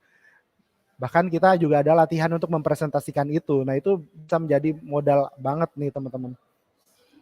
Dan ya ketika mengikuti kelas RevoU, teman-teman juga modal banget untuk bisa sukses di dalam job hiring ya. Karena di dalamnya itu kita dibimbing atau disupport oleh sistem yang sangat membantu kita, sangat suportif banget terhadap kesuksesan kita sebagai job switcher gitu ya teman-teman, career switcher. Di mana diantaranya ada class manager, terus ada mentor, ada pengajar, ada konselor gitu. Nah, class manager ini apa sih? Class manager itu kalau kita flashback ke masa-masa sekolah itu seperti wali kelas gitu, teman-teman. Jadi class manager ini tugasnya untuk organizing kelas supaya berjalan sesuai jadwal gitu, sesuai programnya.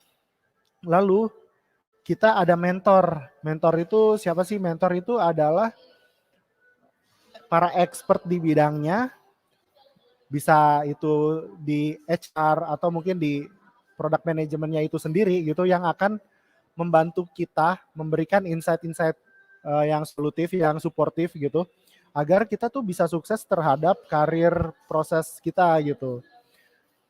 Lalu yang ketiga ada pengajar atau praktisi, atau kalau kita bilangnya instructor.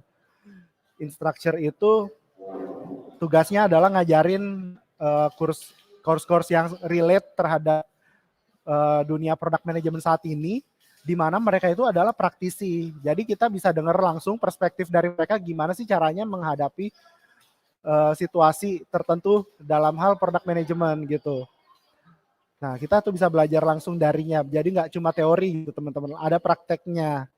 Dan yang keempat ini konselor. Konselor tuh kalau di masa-masa SMA kita ya, seperti halnya guru BK gitu. Jadi manakala kita ada suatu permasalahan terkait proses belajar kita tuh bisa sharing ke mereka gitu. Terus juga misalkan kita ada proses di karir ya, kalau konteksnya adalah karir switching kita proses ini, kita bisa berkonsultasi ke mereka gitu.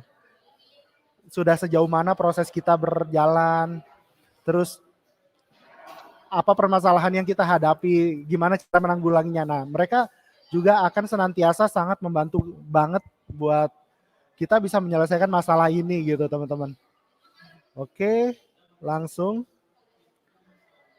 Nah, balik lagi. Kalau misalkan kita sudah lolos case study, selanjutnya gimana ya? Oke, jawabannya ada di slide selanjutnya. Yaitu, ya, I could say congrats to you. karena udah bisa one step ahead menuju ke seleksi atau menuju proses hired gitu, menuju mendapatkan kontrak gitu lah ya. Nah, terus yang tersisa sekarang adalah tahap negosiasi job offer. Biasanya setelah case study sudah selesai, kita atau sebagai aplikan ya nanti kita bakalan di invite untuk bisa jadi ada interview tahap akhir untuk negosiasi kontrak atau langsung diberikan kontrak offer gitu melalui email kita. Nah, di situ ada proses yang namanya negosiasi, teman-teman. Jadi biasanya dari company tersebut udah ngeluarin semacam offer gitu terhadap kita. Apakah kita akan menerima job ini atau tidak dengan sebuah pertimbangan diantaranya adalah gaji, benefit, terus lain-lain. Seperti misalkan tempat kerja, WFH atau WFO dan lain sebagainya. Dan polisi-polisi lainnya gitu ya teman-teman. Nah, itu juga dibahas di programnya Revoyu ya teman-teman.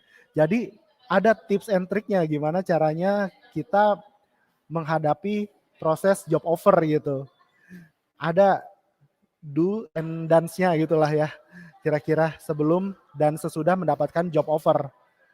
Misal kita mesti paham apakah di dalam kontraknya itu ada semacam policy, let's say misalnya terkait probation dan karyawan tetap. Nah kayak gitu itu juga akan dibahas. Terus perundang-undangan terkait tenaga kerjaan juga dibahas juga di situ. Nah itu adalah momen yang tepat ketika kita udah dapat job offer, terus kita konsultasikan ke konselor tadi ya teman-teman, ke guru BK kita gitu atau karir mentor kita gitu.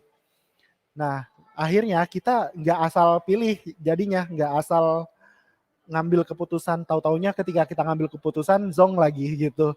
Nah ada proses kita dibimbing sedemikian rupa. Dan juga tips gimana caranya negosiasi gaji ya gitu. Oke, selanjutnya adalah yang ini aku sedikit cerita apa yang aku dapatkan setelah berhasil melalui proses tadi. Oke, next.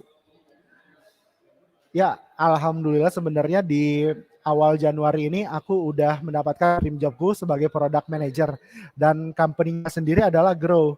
Grow ini bisa dibilang semacam food tech gitu ya, food teknologi. Basisnya adalah food manufaktur untuk produk makanan balita begitu ya. Contohnya kayak cracker dan lain sebagainya. Nah, di situ tugas aku kebetulan aku ditempatkan di product management bagian go to market gitu teman-teman. Maksudnya go to market itu adalah gimana suatu produk ini dirilis setelah proses development gitu. Nah akhirnya aku berkoordinasi dengan beberapa stakeholder yang ngurusin go to market, diantaranya seperti marketing, business development, terus sales, finance kayak gitu. Terus yang kedua aku juga diembankan tugas untuk menentukan matriks apa atau sukses kriteria apa yang tepat ketika produk ini dirilis. Di antaranya kayak misalkan app install gitu. Terus monthly active user, nah kayak gitu-gitu. Itu juga nanti akan kita pelajari kalau misalkan masuk ke kelas FSPM. Terus yang ketiga, define the right communication funnel. Itu duduk bersama tim marketing untuk nentuin gimana cara promotenya nih, via Instagram kah atau via SEO atau offline marketing dan lain sebagainya kayak gitu. Terus juga ngitung kayak misalkan berapa acquisition numbers-nya kita saat ini selama sebulan ini, let's say kayak gitu. Terus retention rate-nya berapa, nah kayak gitu. Itu funnel ya teman-teman. Terus yang ke selanjutnya. Nah, ini adalah bisa dikatakan portofolio ya teman-teman.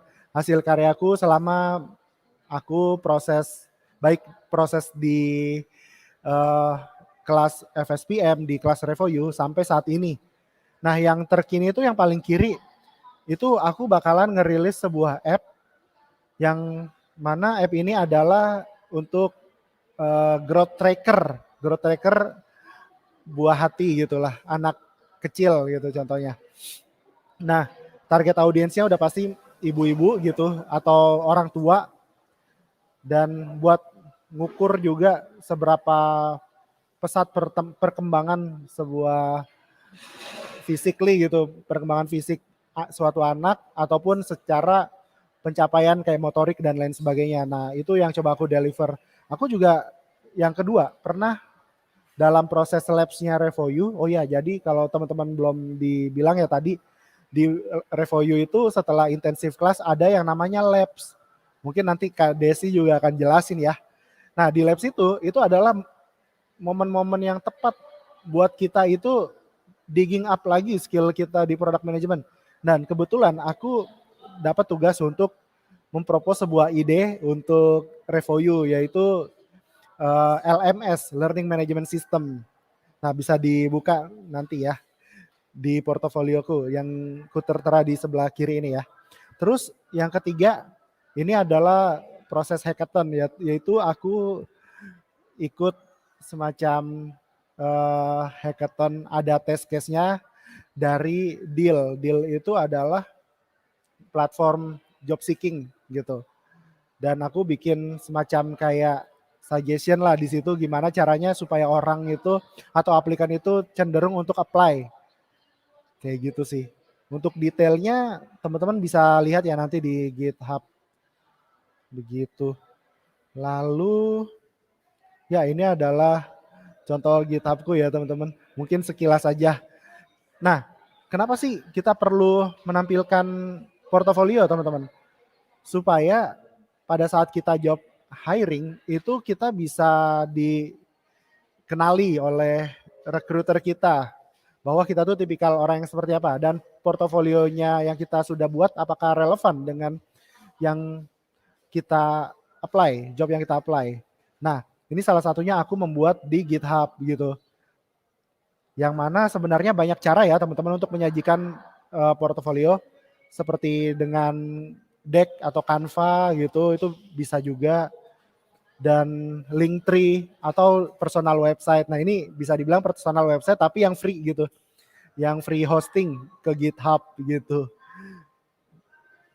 Oke, lanjut dulu. Nah, ya kita ibaratnya setelah mengikuti semua prosesi yang ada di Revoyu ya teman-teman. Nggak afdol juga kalau misalkan aku nggak menyebutkan ini. Ini adalah sebuah benefits lagi nih ya buat para students-nya ketika mereka sudah lulus dari program full stack management, yaitu bisa bergabung ke Revoyu community. Ini menurut aku luar biasa impactful-nya terhadap karir aku, terutama day to day activity ya. Karena aku ngerasa ya teman-teman, iya kita kan punya Slack juga, Slack channel ya. Aku ngerasa setiap kali mengikuti day to day-ku ini ada case-case yang aku nggak ngerti gitu. Kadang aku suka bertanya gitu di Slack channel, kayak misalkan gimana sih caranya supaya kita bisa menghitung matriks gitu. Nah itu nanti banyak banget dari alumni-alumni lain, teman-teman kita, kakak-kakak kita yang bakal ngebantuin jawab. Dan itu sangat helpful banget, jadinya kita tahu gitu dari perspektif ya, macam-macam. Lalu selain itu ya ada alumni chapter, di mana kita bisa nongkrong lah teman-teman sesuai dengan domisili kita. Apakah kita di Jakarta, di Depok, di Yogyakarta, Surabaya gitu. Terus yang kedua sampingnya ini adalah event akbar nih teman-teman, di mana kita bisa gather sama seluruh alumni Revoyu gitu. Nah ini menarik untuk kita ikuti gitu. Oke. Oke, mantap sekali. Terima kasih Kak Fardil udah sharing-sharing pengalamannya Kak Fardil menjadi seorang product manager gimana, terus juga share-share tips-tips ya yang berguna untuk teman-teman yang mungkin ingin switch karir atau ingin terjun ke dunia product marketing. So thank you so much. Mungkin sekalian aku juga mau remind ya, nanti di belakang kita akan ada sesi Q&A bareng sama Kak Fardil dan Kak Raisa nih. Jadi nanti kita ketemu lagi di belakang ya Kak Fardil. Thank you Kak. Hai guys, gimana tadi sesinya? Seru banget dong ya tentunya mendengarkan pengalaman dari para alumni. Nah, sekarang aku mau nanya dulu dong ke kalian sebelum kita lanjut ya teman-teman. Mau tahu dong kalian ini backgroundnya dari mana aja sih? Kalau misalkan kalian fresh graduate, pencet 1. Kalau misalkan kalian karir switcher nih, boleh ketik 2. Atau kalau kalian senior atau experience di bidang product management, boleh ketik 3 ya teman-teman. Nah, coba aku mau lihat responnya kalian di live chat box. Oke, nah sambil nungguin yang lain ikutan ngerespon, kita langsung lanjut aja ya teman-teman. Nah, untuk kalian yang fresh graduate, terus career switcher, maupun yang sudah berpengalaman dalam bidang product management dan ingin bergabung ke Revoyu, nah sekarang aku coba jelasin ya detail fasilitasnya dan apa sih sebenarnya keunggulan Revoyu Full Stack dibandingkan dengan online courses lainnya. Kita bahas satu persatu yuk teman-teman, mulai dari durasi. Untuk durasi sendiri, Revoyu menyediakan program up to 6 months, di mana kalian bisa sesuaikan dengan karir aspirasi kalian. Di mana kita juga menyediakan flexible payment option loh. Sementara kalau di tempat course lain, programnya itu antara 2-7 bulan dan untuk pembayarannya hanya ada cicilan atau lunas di awal aja nih guys. Lalu untuk learning metode yang digunakan oleh Revoyu, kalian bisa mendapatkan 80 plus kelas live yang tentunya juga interaktif dan ada 24 plus career mentoring session. Kalau di tempat course lain itu mix ya guys antara self learning dan juga live class. Lalu untuk instructor di Revoyu sendiri, tentunya kita akan menghadirkan expert industry leaders, di mana mereka sudah sangat berpengalaman dalam bidangnya. Sementara kalau di tempat course lain ini mix antara expert dan juga ada in-house instructor. Lalu keuntungan-keuntungan apa lagi sih yang kalian bisa dapatkan di Revoyu dan tidak di tempat lain? Yang pertama tentunya kalian bisa mendapatkan intensive session bareng sama tim lead. Sehingga kalau kalian kurang paham dengan materinya, kalian bisa mendapatkan intensive session untuk lebih menyerap materinya lebih baik lagi. Lalu ada 3 level assignment yang kalian akan kerjakan, yaitu foundation, intermediate, dan advance yang nantinya akan direview bareng-bareng di review session. Ada juga kelas konselor, lalu juga kemudian ada career support dan portfolio project with industry expert mentors, di mana nantinya kalian akan mengerjakan project-project yang nanti kalian bisa jadikan portofolio kalian dan kalian bakal didampingin juga oleh mentor yang sudah berpengalaman. Jadi kalian nggak perlu khawatir ya teman-teman. Ada juga community job board, di mana yang barusan aku sebutkan tadi ini itu tidak dimiliki oleh tempat course lain ya.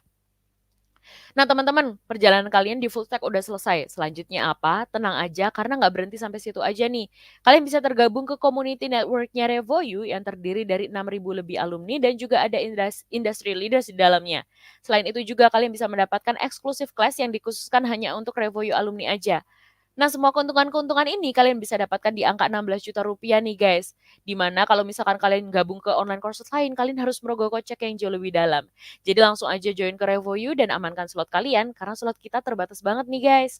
Nah, sekarang aku mau ngejelasin mengenai program dari Revoyu ya. Jadi program dari Revoyu sendiri ada 2 nih, ada 3 bulan, ada juga 6 bulan yang dimana kalian bisa sesuaikan dengan karir aspirasi kalian ya teman-teman.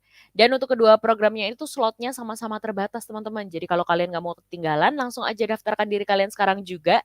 Linknya kalian bisa temukan di live chat box atau kalian bisa ketik link yang ada di layar kalian sekarang. Nah, itu tadi mengenai programnya. Sekarang aku mau ngebahas mengenai payment methodnya nih. Untuk payment method Revoyu sendiri juga ada beragam. Ada upfront atau lunas di awal. Ada split payment, yaitu kalian bisa membayar 3 kali dan tentunya tanpa bunga. Ada cicilan 6, 12, atau 18 bulan dengan cicilan mulai dari 700 ribuan aja di per bulannya. Dan yang terakhir ada study now pay later atau SNPL, di mana student ini bisa mulai cicilannya setelah selesai belajar dari Revoyu. Yang tentunya selama 6 bulan kalian belajar di Revoyu, kalian tuh cukup membayar 240 ribuan rupiah aja nih per bulannya. Dan cicilan kalian akan dimulai di bulan ke-7 dari angka 1 jutaan rupiah aja per bulan. Kalau kalian udah tertarik banget, langsung amankan slot kalian ya teman-teman dengan ketik link yang ada di layar kalian atau klik link yang ada di live chat box. Oke, mungkin kalian udah pada nggak sabar dong ya, kira-kira pertanyaan-pertanyaan kalian yang mungkin kalian sudah drop sebelumnya di Slido itu gimana sih jawabannya gitu. Jadi mungkin kita langsung aja panggil untuk Kak Raisa dan Kak Fardil untuk gabung bareng nih sama kita kembali ke Q&A session. Jadi langsung aja, halo Kak Raisa dan Kak Fardil. Halo Kak Halo Desi. teman-teman. Oke, gimana nih? Udah agak sabar dong ya ngejawab pertanyaan dari teman-teman semua? Udah Iya gak sabar. pastinya. Oke, sekarang kita langsung aja masuk ke Q&A-nya ya. Kita ngejawab dari Anonymous nih. Di sini pertanyaannya yang pertama adalah orang introvert cocok tidak jadi PM dan alasannya apa ya? Mungkin ini boleh dijawab oleh Kak Raisa terlebih dahulu. Gimana nih Kak? Oke, kalau introvert cocok nggak jadi PM, sebenarnya cocok-cocok aja ya teman-teman ya, kalau seorang introvert jadi PM.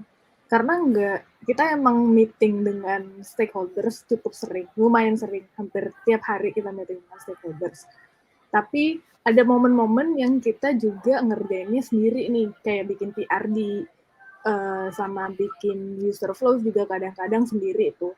Jadi cocok-cocok aja, dan kebetulan nih aku juga seorang introvert dan cocok, PM ini juga cocok sih bagi aku. Jadi menurut kalau cocok nggak cocok sih cocok-cocok aja.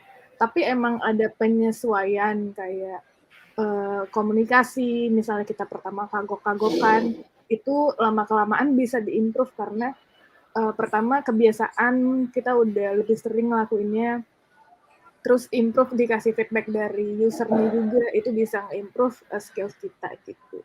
Jadi tetap cocok-cocok aja buat teman-teman yang introvert juga jangan khawatir gitu nggak jadi PM. Oke, thank you so much Kak Raisa. Mungkin kalau boleh tahu sendiri Kak Raisa sebagai seorang introvert kendalanya apa sih Kak gitu? Kalau aku dulu lumayan malu ya untuk komunikasi dan kurang pede gitu ya untuk komunikasi dengan stakeholders, apalagi pas masih awal-awal nih environment baru. Tapi ya itu kan kita harus lakuin ya. Jadi ya kita kadang harus keluar dari zona nyaman dan ngelakuin hal-hal tersebut. Tapi akhirnya juga jadi kebiasaan dan nyaman-nyaman juga gitu. Oke, mantap. Berarti untuk teman-teman yang mungkin introvert nggak usah khawatir ya. Itu tadi dari Kak Raisa, thank you Kak. Mungkin kalau dari Kak Fadil ada pendapat lain nggak nih Kak?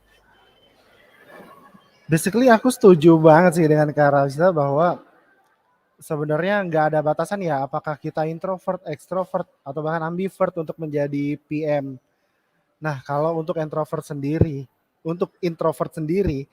itu justru malah ada benefit lebih ya teman-teman, karena pada dasarnya ketika kita menjadi PM ada kala kita tuh mesti momen sendiri gitu, mesti menghabiskan waktu dengan diri kita sendiri, yaitu pada saat bikin PRD misalkan, di mana tuh kita mesti nggak terdistract dari apapun dan kita bisa fokus untuk mengerjakan requirement gitu.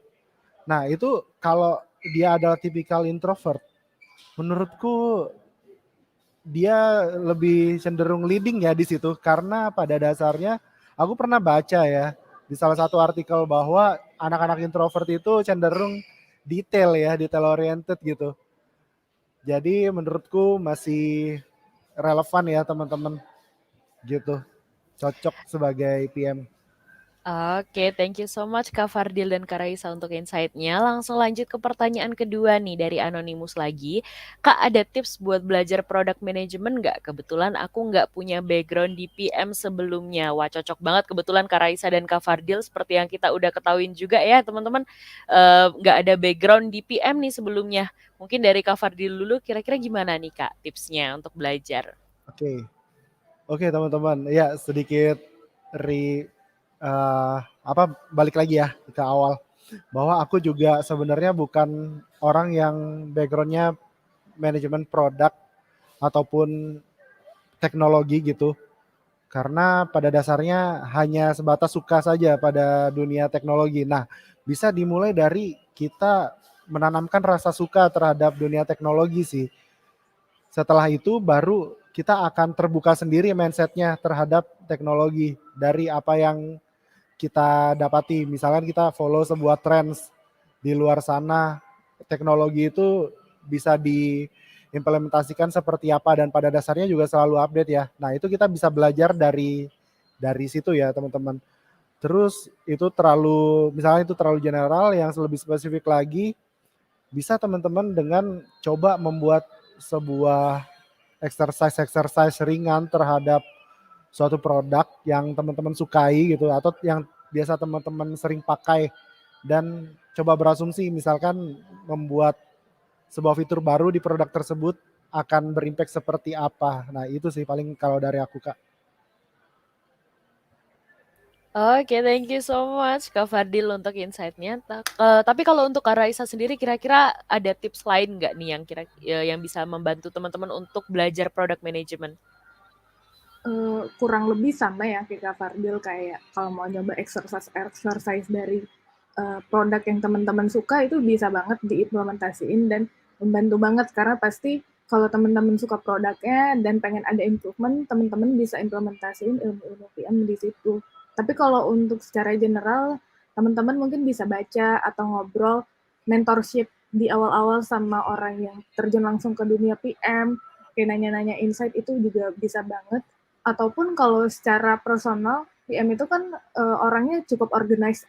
Jadi karena kita banyak meeting, banyak nge-nyusun dokumen dan harus didokumentasiin, mungkin teman-teman bisa nyoba nerapin organize itu di kehidupan personalnya teman-teman, kayak misalnya bikin to-do list, ini kayak gimana, atau secara pakai kalender atau apa, itu juga cukup membantu sih untuk ngeimplementasiin nanti ke depannya ngeimplementasin product management itu kayak gimana sih. Mungkin tambahannya dari aku itu aja tadi sih.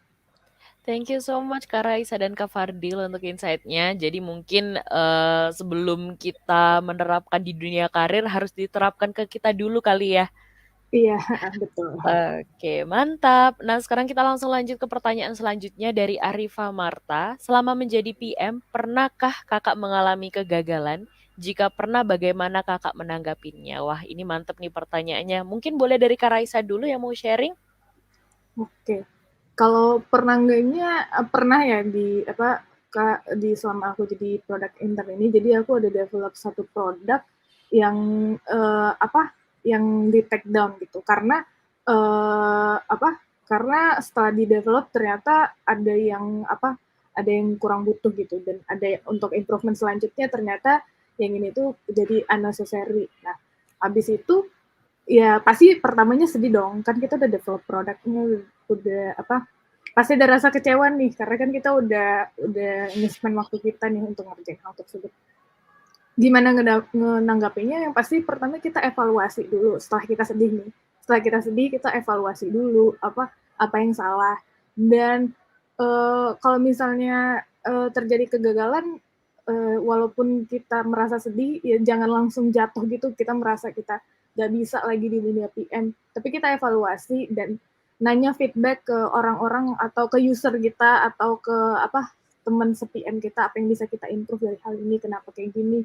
Yang paling ya nanya-nanya kayak gitu sih. Room for improvement kan selalu ada, jadi nggak apa-apa sih kalau misalnya gagal. Oke, wah thank you so much, mantep banget. Tapi kalau misalkan dari Kak Fardil nih, kira-kira pernah juga nggak sih mengalami kegagalan, dan kalau pernah gimana nih tanggapannya Kak? Sebenarnya pernah Kak. Mungkin aku agak berbeda dari Kak Raisa. Kalau aku pernah ngalamin itu adalah timeline yang molor tuh Kak. Jadi dari apa yang kita janjikan suatu aplikasi mesti launch di akhir bulan gitu. Tapi ternyata molor hingga beberapa pekan gitu. Nah, itu justru menjadi sebuah tanggung jawab yang sangat krusial juga ya buat product management karena pasti bakal disalahin nih. Kenapa bisa sampai molor gitu? Bisa dijelaskan juga kan kenapa pada akhirnya fitur-fitur yang tadinya mau dijanjikan jadinya jadi lebih lama gitu untuk dirilis kayak gitu. Nah, saran aku kalau yang aku lakukan adalah aku mengutip salah satu quotes dari kakak instructor di mini course kemarin Kak, yaitu accept everything, deny nothing gitu. Jadi kita terima dulu bahwa kita akui kita salah. Terus kalau misalkan kita tahu sebenarnya itu bukan kesalahan dari kita, bukan kitalah penyebab dari kesalahan itu. Kita nggak usah menyangkal apapun gitu. Jadi kita selalu posisikan sebagai pendengar yang baik dari stakeholder sambil juga kita evaluasi teman-teman gitu, evaluasi supaya untuk yang proses selanjutnya tidak lagi terjadi hal-hal seperti ini. Lagi pula ya kalau di product development nih terutama, itu ada yang namanya retrospektif. Jadi setiap biasanya di akhir fase development gitu ada yang namanya kita bisa evaluasi diri masing-masing kayak gitu loh. Gitu Kak Devi. Oke, thank you so much. Berarti kita fokusnya lebih ke gimana caranya improve daripada harus berlarut-larut ya sedihnya ya kakak-kakak ya. Oke, nah sekarang kita bisa lanjut ke pertanyaan selanjutnya nih. Di sini dari Anonymous lagi ternyata. Framework bisa dikolaborasikan ya sesuai dengan kebutuhan. Misalkan skema 4D, do, delegate, delete, dan RISE framework yang perlu skor. Kira-kira gimana nih Kak untuk tanggapannya dari Kak Fardil sendiri gimana? Oke, ini berarti terkait scoring untuk menentukan inisiatif mana yang kita prioritaskan terlebih dahulu. Basically sebenarnya kan selain 4D, RISE, kita juga mengenal beberapa framework lainnya ya teman-teman. Seperti ada Eisenhower, terus ada Kano Model, Moscow, dan lain sebagainya. Nah, antara satu framework dengan framework lainnya, kalau dari pengalaman aku itu bisa banget teman-teman dibarengin gitu, dikolaborasikan. Sebenarnya tergantung apakah framework tersebut bisa menjawab pertanyaan kita gitu. Selama itu bisa menjawab dan bisa menentukan hasil yang lebih legit, yang lebih valid, kita pakai itu gitu. Tapi kalau misalkan ternyata kita udah gabung-gabungin banyak framework, ternyata hasilnya akan sama saja, ya sudah itu berarti kan terlalu banyak effort juga di kita. Bisa kita consider untuk kita kurangi atau kita fokuskan pada beberapa framework yang memang kita nyaman. Begitu sih Kak. Oke, thank you so much. Itu tadi pendapat dari Kak Fardil. Kalau dari Kak Raisa gimana nih Kak? Kalau dari aku sebenarnya ya kalau pakai framework itu betul yang Kak Fardil bilang sesuai dengan kebutuhan kita ya. Jadi kalau kalau teman-teman hanya berpacu sama satu framework untuk diimplementasiin ke semua produk itu kurang tepat ya menurut aku. Tapi framework itu kan dipakai sesuai dengan kebutuhannya. Kalau misalnya user experience bisa pakai Kano model contohnya. Nah, kalau dikombinasiin bisa juga kayak yang aku singgung tadi sempat di grup project yang aku jelasin, itu aku pakai 2 framework di satu produk ya. Jadi satu untuk prioritization-nya sama untuk solution validation-nya, problem dan solution validation-nya itu berbeda framework-nya. Yang satu pakai RISE, yang satu pakai Kano model. Nah, tapi kalau misalnya dalam satu solution aja nih, satu bagian aja, pakai framework yang digabungin itu juga bisa. Tapi yang tadi cover bilang, kalau misalnya membantu itu digabungin itu membantu, itu nggak apa-apa banget diimplementasiin. Tapi kalau misalnya digabungin malah jadi merusak atau kayak menjadi bikin confused gitu, mending stick sama satu framework aja. Dan biasa kalau kombinasinya nggak lebih dari 2 framework sih dalam satu bagian. Jadi harus dilihat-lihat juga kalau mau kombinasiin antara framework. Oke, wah mantap banget. Semoga jelas ya teman-teman. Jadi bisa disesuaikan dengan kebutuhan aja gimana dan memang nggak harus maksain harus pakai 2 atau lebih gitu ya kakak-kakak ya. Betul. Alright, sekarang kita lanjut ke pertanyaan kedua. Selanjutnya nih, ada Anonymous lagi. Apa tantangan terberat menjadi seorang PM? Wah, ini gimana nih Kak Raisa? Kalau aku pribadi, karena aku juga tadi yang aku sempat singgung ya, aku lumayan introvert nih dan lumayan malu-malu. Jadi aku challenge-nya itu sebenarnya di communication antara stakeholders. Dan ini sebenarnya balik lagi ya, antar orang itu pasti beda-beda ya challenge-nya, karena kan orang-orang punya spesialisasinya sendiri, kelebihan dan kekurangannya sendiri. Tapi kalau aku itu di bagian communication antara stakeholders. Jadi itu lumayan challenging dan harus membiasakan diri, karena aku anaknya juga pemalu dan itu butuh practice sih, dan itu juga sekarang udah cukup improve dan itu menjadi salah satu tantangan terberat. Yang kedua berhubungan dengan communication juga, itu bilang enggak. Bilang enggak misalnya ke stakeholders atau apa. Kadang-kadang kan kita bingung ya mau bilang enggak, apalagi yang ke bagian high level, C-level. Nah, itu lumayan susah sih sebenarnya untuk seorang PM. Tapi paling nggak kita bisa kasih argumen aja kenapa kalau misalnya kita nggak setuju. Tapi decision biasanya tetap di mereka. Oke, wah mantep banget insight-nya. Kalau dari Kak Fardil gimana nih Kak? Pada dasarnya aku sepakat banget dengan Kak Raisa. Jadi aku juga mengalami itu bahwa menjadi figur yang bisa membatasi diri itu susah banget gitu, sulit banget. Kita tipikalnya kayak kan sebagai PM itu berinteraksi dengan banyak stakeholder dan stakeholder itu pasti punya kepentingan terhadap produk ini dan kepentingan itu biasanya disampaikan kepada PM. PM itu biasanya kalau nggak bisa nolak itu akan jadi challenge yang cukup berat ya. Jadi semuanya diiyain gitu, semuanya dijanjiin kepada stakeholder dan ujung-ujungnya nggak bisa di-deliver karena terbatas juga resource untuk development-nya.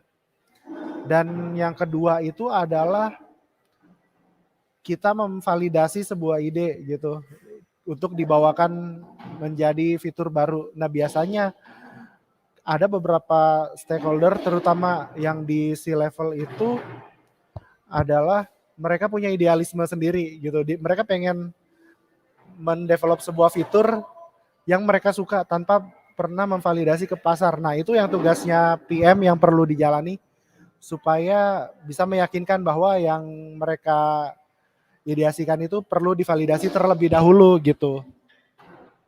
Begitu. Oke, terima kasih teman-teman, kakak-kakak udah share yang tadi mungkin guys kalian nggak usah khawatir ya, mungkin kegagalan-kegagalan tadi juga mungkin tadi kita udah spill ya, bisa buat kita improve juga gitu. Nah, kalau pertanyaan selanjutnya nih, tadi kan sudah tantangan terberat. Kalau ini ceritakan dong momen serunya menjadi seorang PM. Kalau dari Kak Fardil gimana nih Kak? Kalau aku pribadi momen bangga ya bisa dibilang ketika menjadi seorang PM adalah ketika inisiatif yang kita jalani ini ternyata bisa bermanfaat buat banyak stakeholder terutama user ya, masyarakat gitu. User atau masyarakat ini bisa menjadi lebih terbantukan dengan adanya aplikasi kita atau dengan adanya sistem yang kita buat. Itu jujur saja menjadi kepuasan batin kepuasan batin yang lebih buat aku gitu. Kalau aku sih lebih ke situ Kak Desi.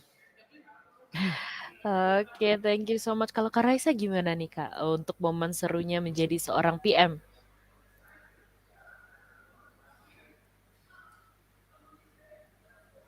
Halo?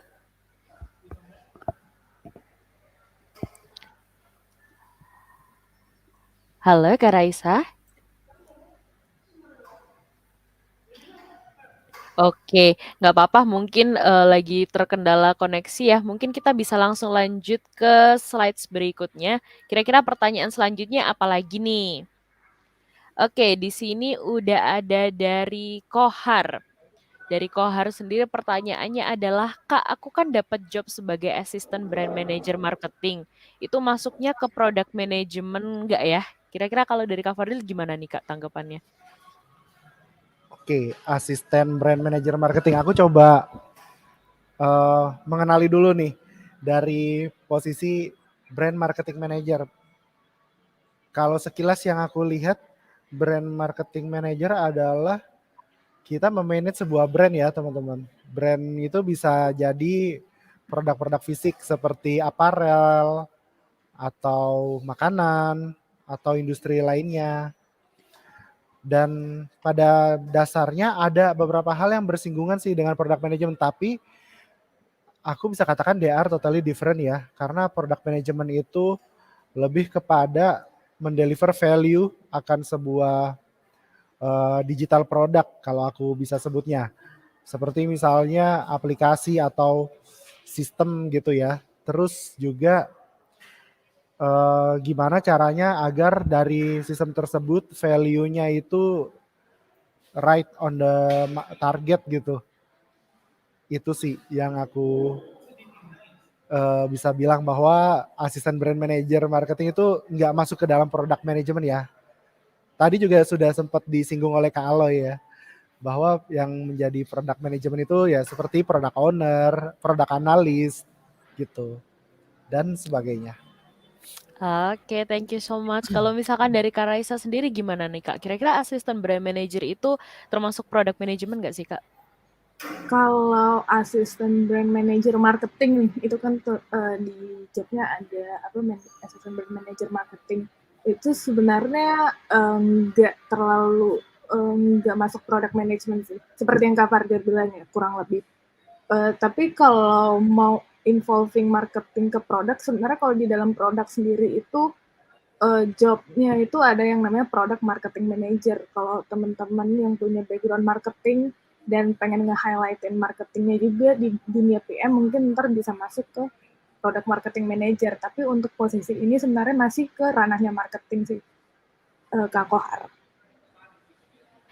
Oke, mantep. Udah jelas ya untuk Kohar. Mungkin kalau ada follow up question boleh dong di drop aja di live chat box. Nah, sekarang kita langsung lanjut ke pertanyaan selanjutnya nih dari Anonymous. Apakah PM harus bisa atau jago statistika atau matematika yang lain nih, Kak? Kira-kira kalau dari Kak Raisa gimana nih? Mungkin boleh di-spill juga di product manager kepake nggak gitu? Kalau matematika ada yang dipakai untuk di prioritization untuk scoringnya, tapi sebenarnya perhitungannya itu perhitungan basic yang bisa banget teman-teman pelajarin. Itu kayak cuman ngitung percentage atau bagi atau ya kayak colorize misalnya ini kita cuman reach impact confidence kita kali terus dibagiin dengan confidence. Itu sebenarnya cuman matematika dasar-dasar aja sih untuk teman-teman implementasiin di prioritization. Jadi kalau misalnya high level mathematics atau statistik itu sebenarnya nggak sampai situ banget gitu. Jadi buat teman-teman yang takut nggak jago matematika, ini masih di matematika dasar dan Excel-nya itu sebenarnya rumus-rumusnya bisa dipelajarin dengan gampang. Oke, semoga menjawab ya teman-teman ya. Kalau dari Kak Fardil gimana nih Kak? Apakah kepake? Kalau ditanya kepake atau enggak, pastinya kepake sih skill matematika. Tapi kalau ditanya apakah itu sebuah hal yang mandatori atau harus banget dimiliki seorang kandidat yang mau jadi PM, itu bukan menjadi hal yang sangat dominan ya. Bisa misalnya kalau teman-teman jago matematika itu bisa menjadi nilai plus. Kalau untuk role-nya sendiri di product management yang bersinggungan dengan matematika, selain yang tadi Kak Raisa bilang pada saat kita grading skor di prioritisasi dengan RISE, ada juga misalnya teman-teman masuk ke dunia product analyst gitu. Kayak ngukurin atau monitor product performance itu juga based on ada juga disiplin matematika ya, kayak ngitungin kenaikan percentage dari weekly active user gitu, dari weekly atau minggu lalu dengan minggu sekarang naik atau turun. Nah, itu sebenarnya basic ya teman-teman matematika dasar yang bisa diimplement kayak gitu sih Kak Desi. Jadi balik lagi nggak mandatori Kak. Oke, mantep banget. Semoga teman-teman rasa khawatirnya sudah berkurang ya guys ya. Nah sekarang lanjut ke pertanyaan selanjutnya. Kak, aku dari LS atau IS ini ya, correct me if I'm wrong. Skillku lebih ke technical, front end dan BE dan tertarik untuk ke PM. Skill apa aja yang harus aku pelajarin ya? Rencananya aku mau ikut untuk full stack product management nih. Gimana Kak Fardil? Oke, kalau aku ngelihat di sini dari teman kita ini dia meng-highlight skill teknikal ya, front end, back end. Ya memang pada dasarnya sebagai product manager ada fasenya kita tuh bersinggungan dengan teman-teman engineer gitu ya. Jadi kalau teman-teman yang udah punya basic skill front end, back end ini modal banget sih. Jadi bisa lebih ngerti ngomong langsung dengan engineer dan Ya, aku bisa katakan, correct me if I'm wrong ya teman-teman. Ini bisa ke job function-nya itu product owner ya. Misalnya teman-teman ngedevelop sebuah produk dengan Scrum gitu dan ngurusin requirements lebih ke technical front end back end-nya, itu udah bisa menjadi modal yang bagus ya. Terus kalau misalkan mau lebih menguasai lagi skill PM, apa yang harus dipelajari? Yang pasti banyak hal ya, nggak terbatas dari segi teknikal aja. Non teknikal juga perlu dipelajari nih teman-teman, kayak misalnya market research gitu tuh perlu dipelajari.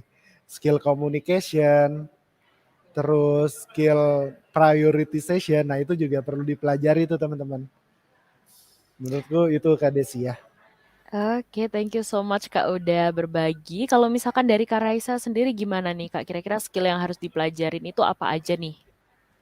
Oke, kalau dari aku berarti karena skillnya Mas atau Mbak Anonymous udah lebih ke teknikal nih, ini udah jadi poin plus banget. Berarti dari sisi teknikal komunikasinya udah lebih fluent nih antara front end dan back end-nya. Nah, kalau saran dari aku yang perlu dipelajarin, karena kan sebenarnya PM nggak hanya berupa teknikal doang nih. Ada sisi bisnisnya, ada sisi usernya.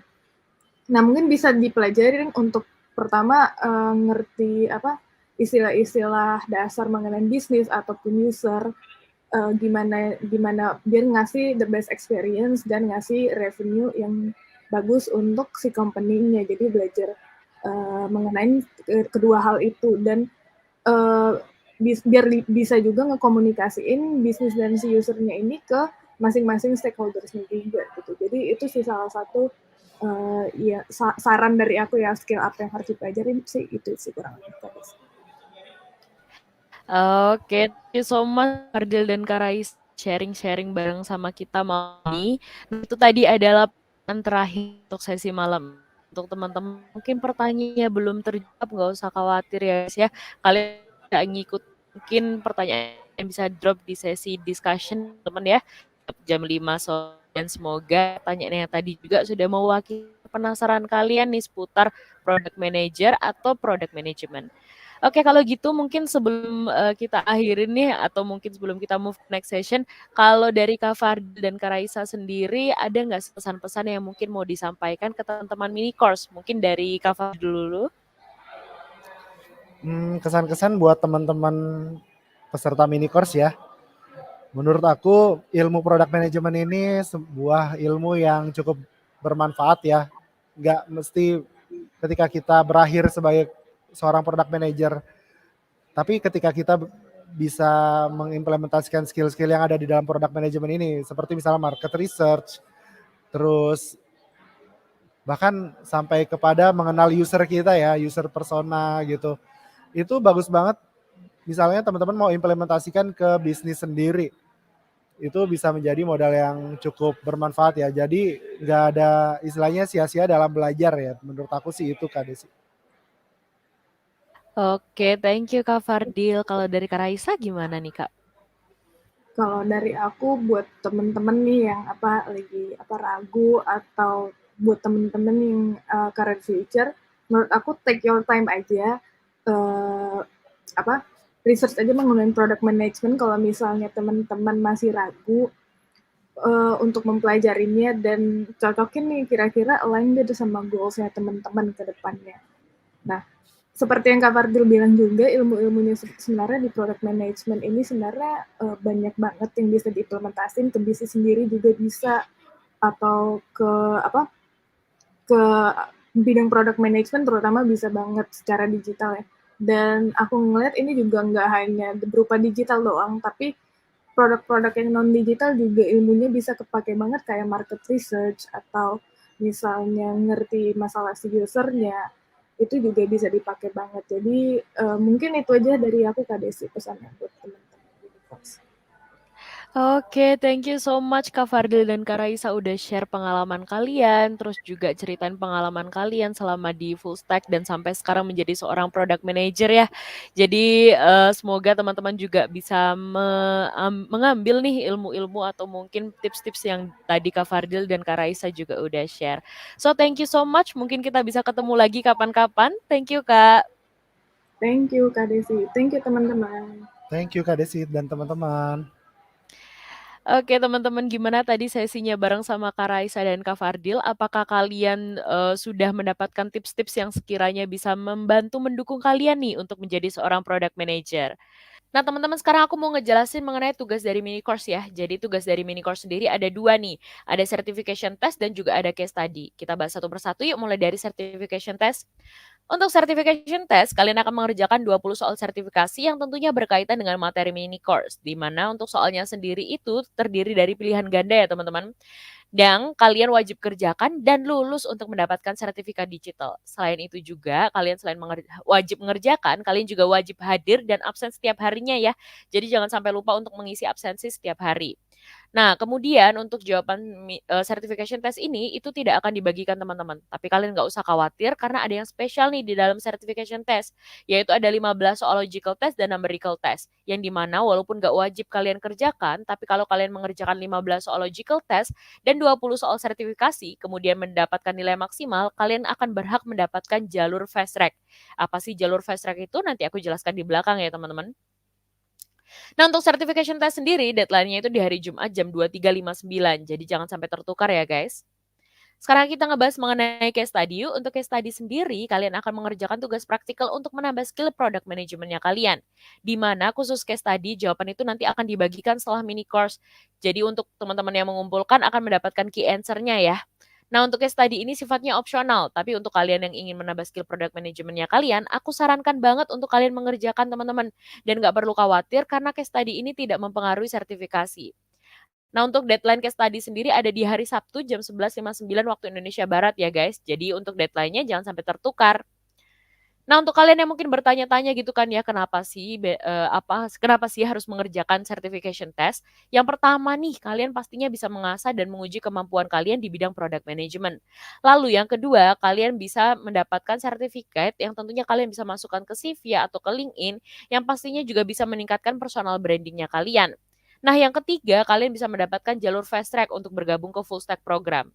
Nah, apa sih jalur fast track itu? Kita bahas di next slide ya, teman-teman. Nah, jalur fast track itu apa sih? Jadi kalau kalian mau join ke full stack, kalian perlu melewati beberapa rangkaian tes dulu nih teman-teman. Nah, kalau kalian ngerjakan certification test dan logical test, lalu mendapatkan nilai yang maksimal, kalian bisa mendapatkan jalur fast track, di mana nantinya akan ada tahapan tes yang kalian bisa skip, dan tentunya bisa mempercepat proses admisi dan memperbesar peluang kalian bergabung ke full stack. Nah, kenapa sih harus ada proses tes dulu buat gabung ke full stack? Yang pertama, tentunya untuk menguji kecocokan kalian dalam berkarir di dunia product management. Yang kedua nih, supaya kita itu bisa membantu merencanakan strategi jangka panjang untuk karir kalian. Yang ketiga, untuk menentukan job garanti up to 100%. Dan yang terakhir, untuk bisa memberikan lingkungan belajar yang mendukung selama di kelas nanti. Karena kalian akan dikelilingi oleh orang-orang yang sama-sama punya motivasi yang tinggi dan semangat belajar yang sama seperti kalian, teman-teman. Nah, untuk kalian yang memang udah yakin banget, langsung aja daftarkan diri kalian sekarang juga. Linknya kalian bisa temukan di live chat box atau kalian bisa ketik link yang ada di layar kalian ya teman-teman. Nah, aku mau remind juga bahwa slot kita itu terbatas banget guys, jadi jangan sampai tertinggal ya slotnya. Nah, untuk kalian yang sudah menyelesaikan certification test, kalian boleh banget untuk mengikuti sosial media competition nih, di mana kalian bisa memenangkan eksklusif Revoyu merch. Kalian juga bisa mendapatkan keuntungan-keuntungan lain loh. Yang pertama, tentunya kalian bisa meningkatkan sosial media presence kalian dan personal branding. Lalu juga kalian bisa menampilkan kemampuan digital dan professional skills kalian ke orang lain loh. Nah, tentunya karena kalian upload ke sosial media, maka kalian juga bisa memperluas kesempatan kalian networking bareng sesama digital enthusiast dan juga potential employer loh guys. Dan yang terakhir, kalian bisa menjadi bagian dari Revoyu Mini Course Community, di mana kita sendiri adalah online learning community terbesar di Indonesia. Maka dari itu, kerjakan sebaik mungkin tesnya, dan khusus kalian yang mendapatkan nilai terbaik, kalian bisa banget untuk mendapatkan kesempatan untuk mengikuti pelatihan perkenalan saat interview bareng sama karir mentor nih, di mana di minggu kedua nanti akan ada sesinya ya teman-teman. Jadi jangan sampai sia-siakan kesempatan kalian dan kerjakan certification testnya sebaik mungkin. Nah teman-teman, aku juga mau ngasih bocoran nih, apa aja sih yang kita bakal lakukan di minggu kedua, karena keseruan kita itu nggak akan berhenti sampai sini teman-teman. Nah di minggu kedua kita juga akan seru-seruan bareng, karena kalian akan mendapatkan beberapa sesi yang nggak kalah serunya nih. Yang pertama, ada Job Seeking 101 Session Part 1, lalu kemudian ada Job Seeking 101 Session Part 2, di mana nanti akan membahas CV dan interview tips. Lalu juga ada case study review. Ada juga expert sharing session part 1 dan part 2. Seru-seru banget dong ya tentunya. Jadi jangan sampai tertinggal dan jangan sampai absen kalian bolong ya teman-teman. Nah, terima kasih teman-teman udah join ke sesi malam ini. Kita udah seru-seruan bareng. Aku juga mau infoin nih bahwa minggu depan kita akan ada sesi yang gak kalah serunya. Jadi untuk kalian jangan sampai ketinggalan sesinya untuk mendapatkan e-sertifikat kalian. Terima kasih banyak teman-teman. Kita ketemu lagi next week ya guys.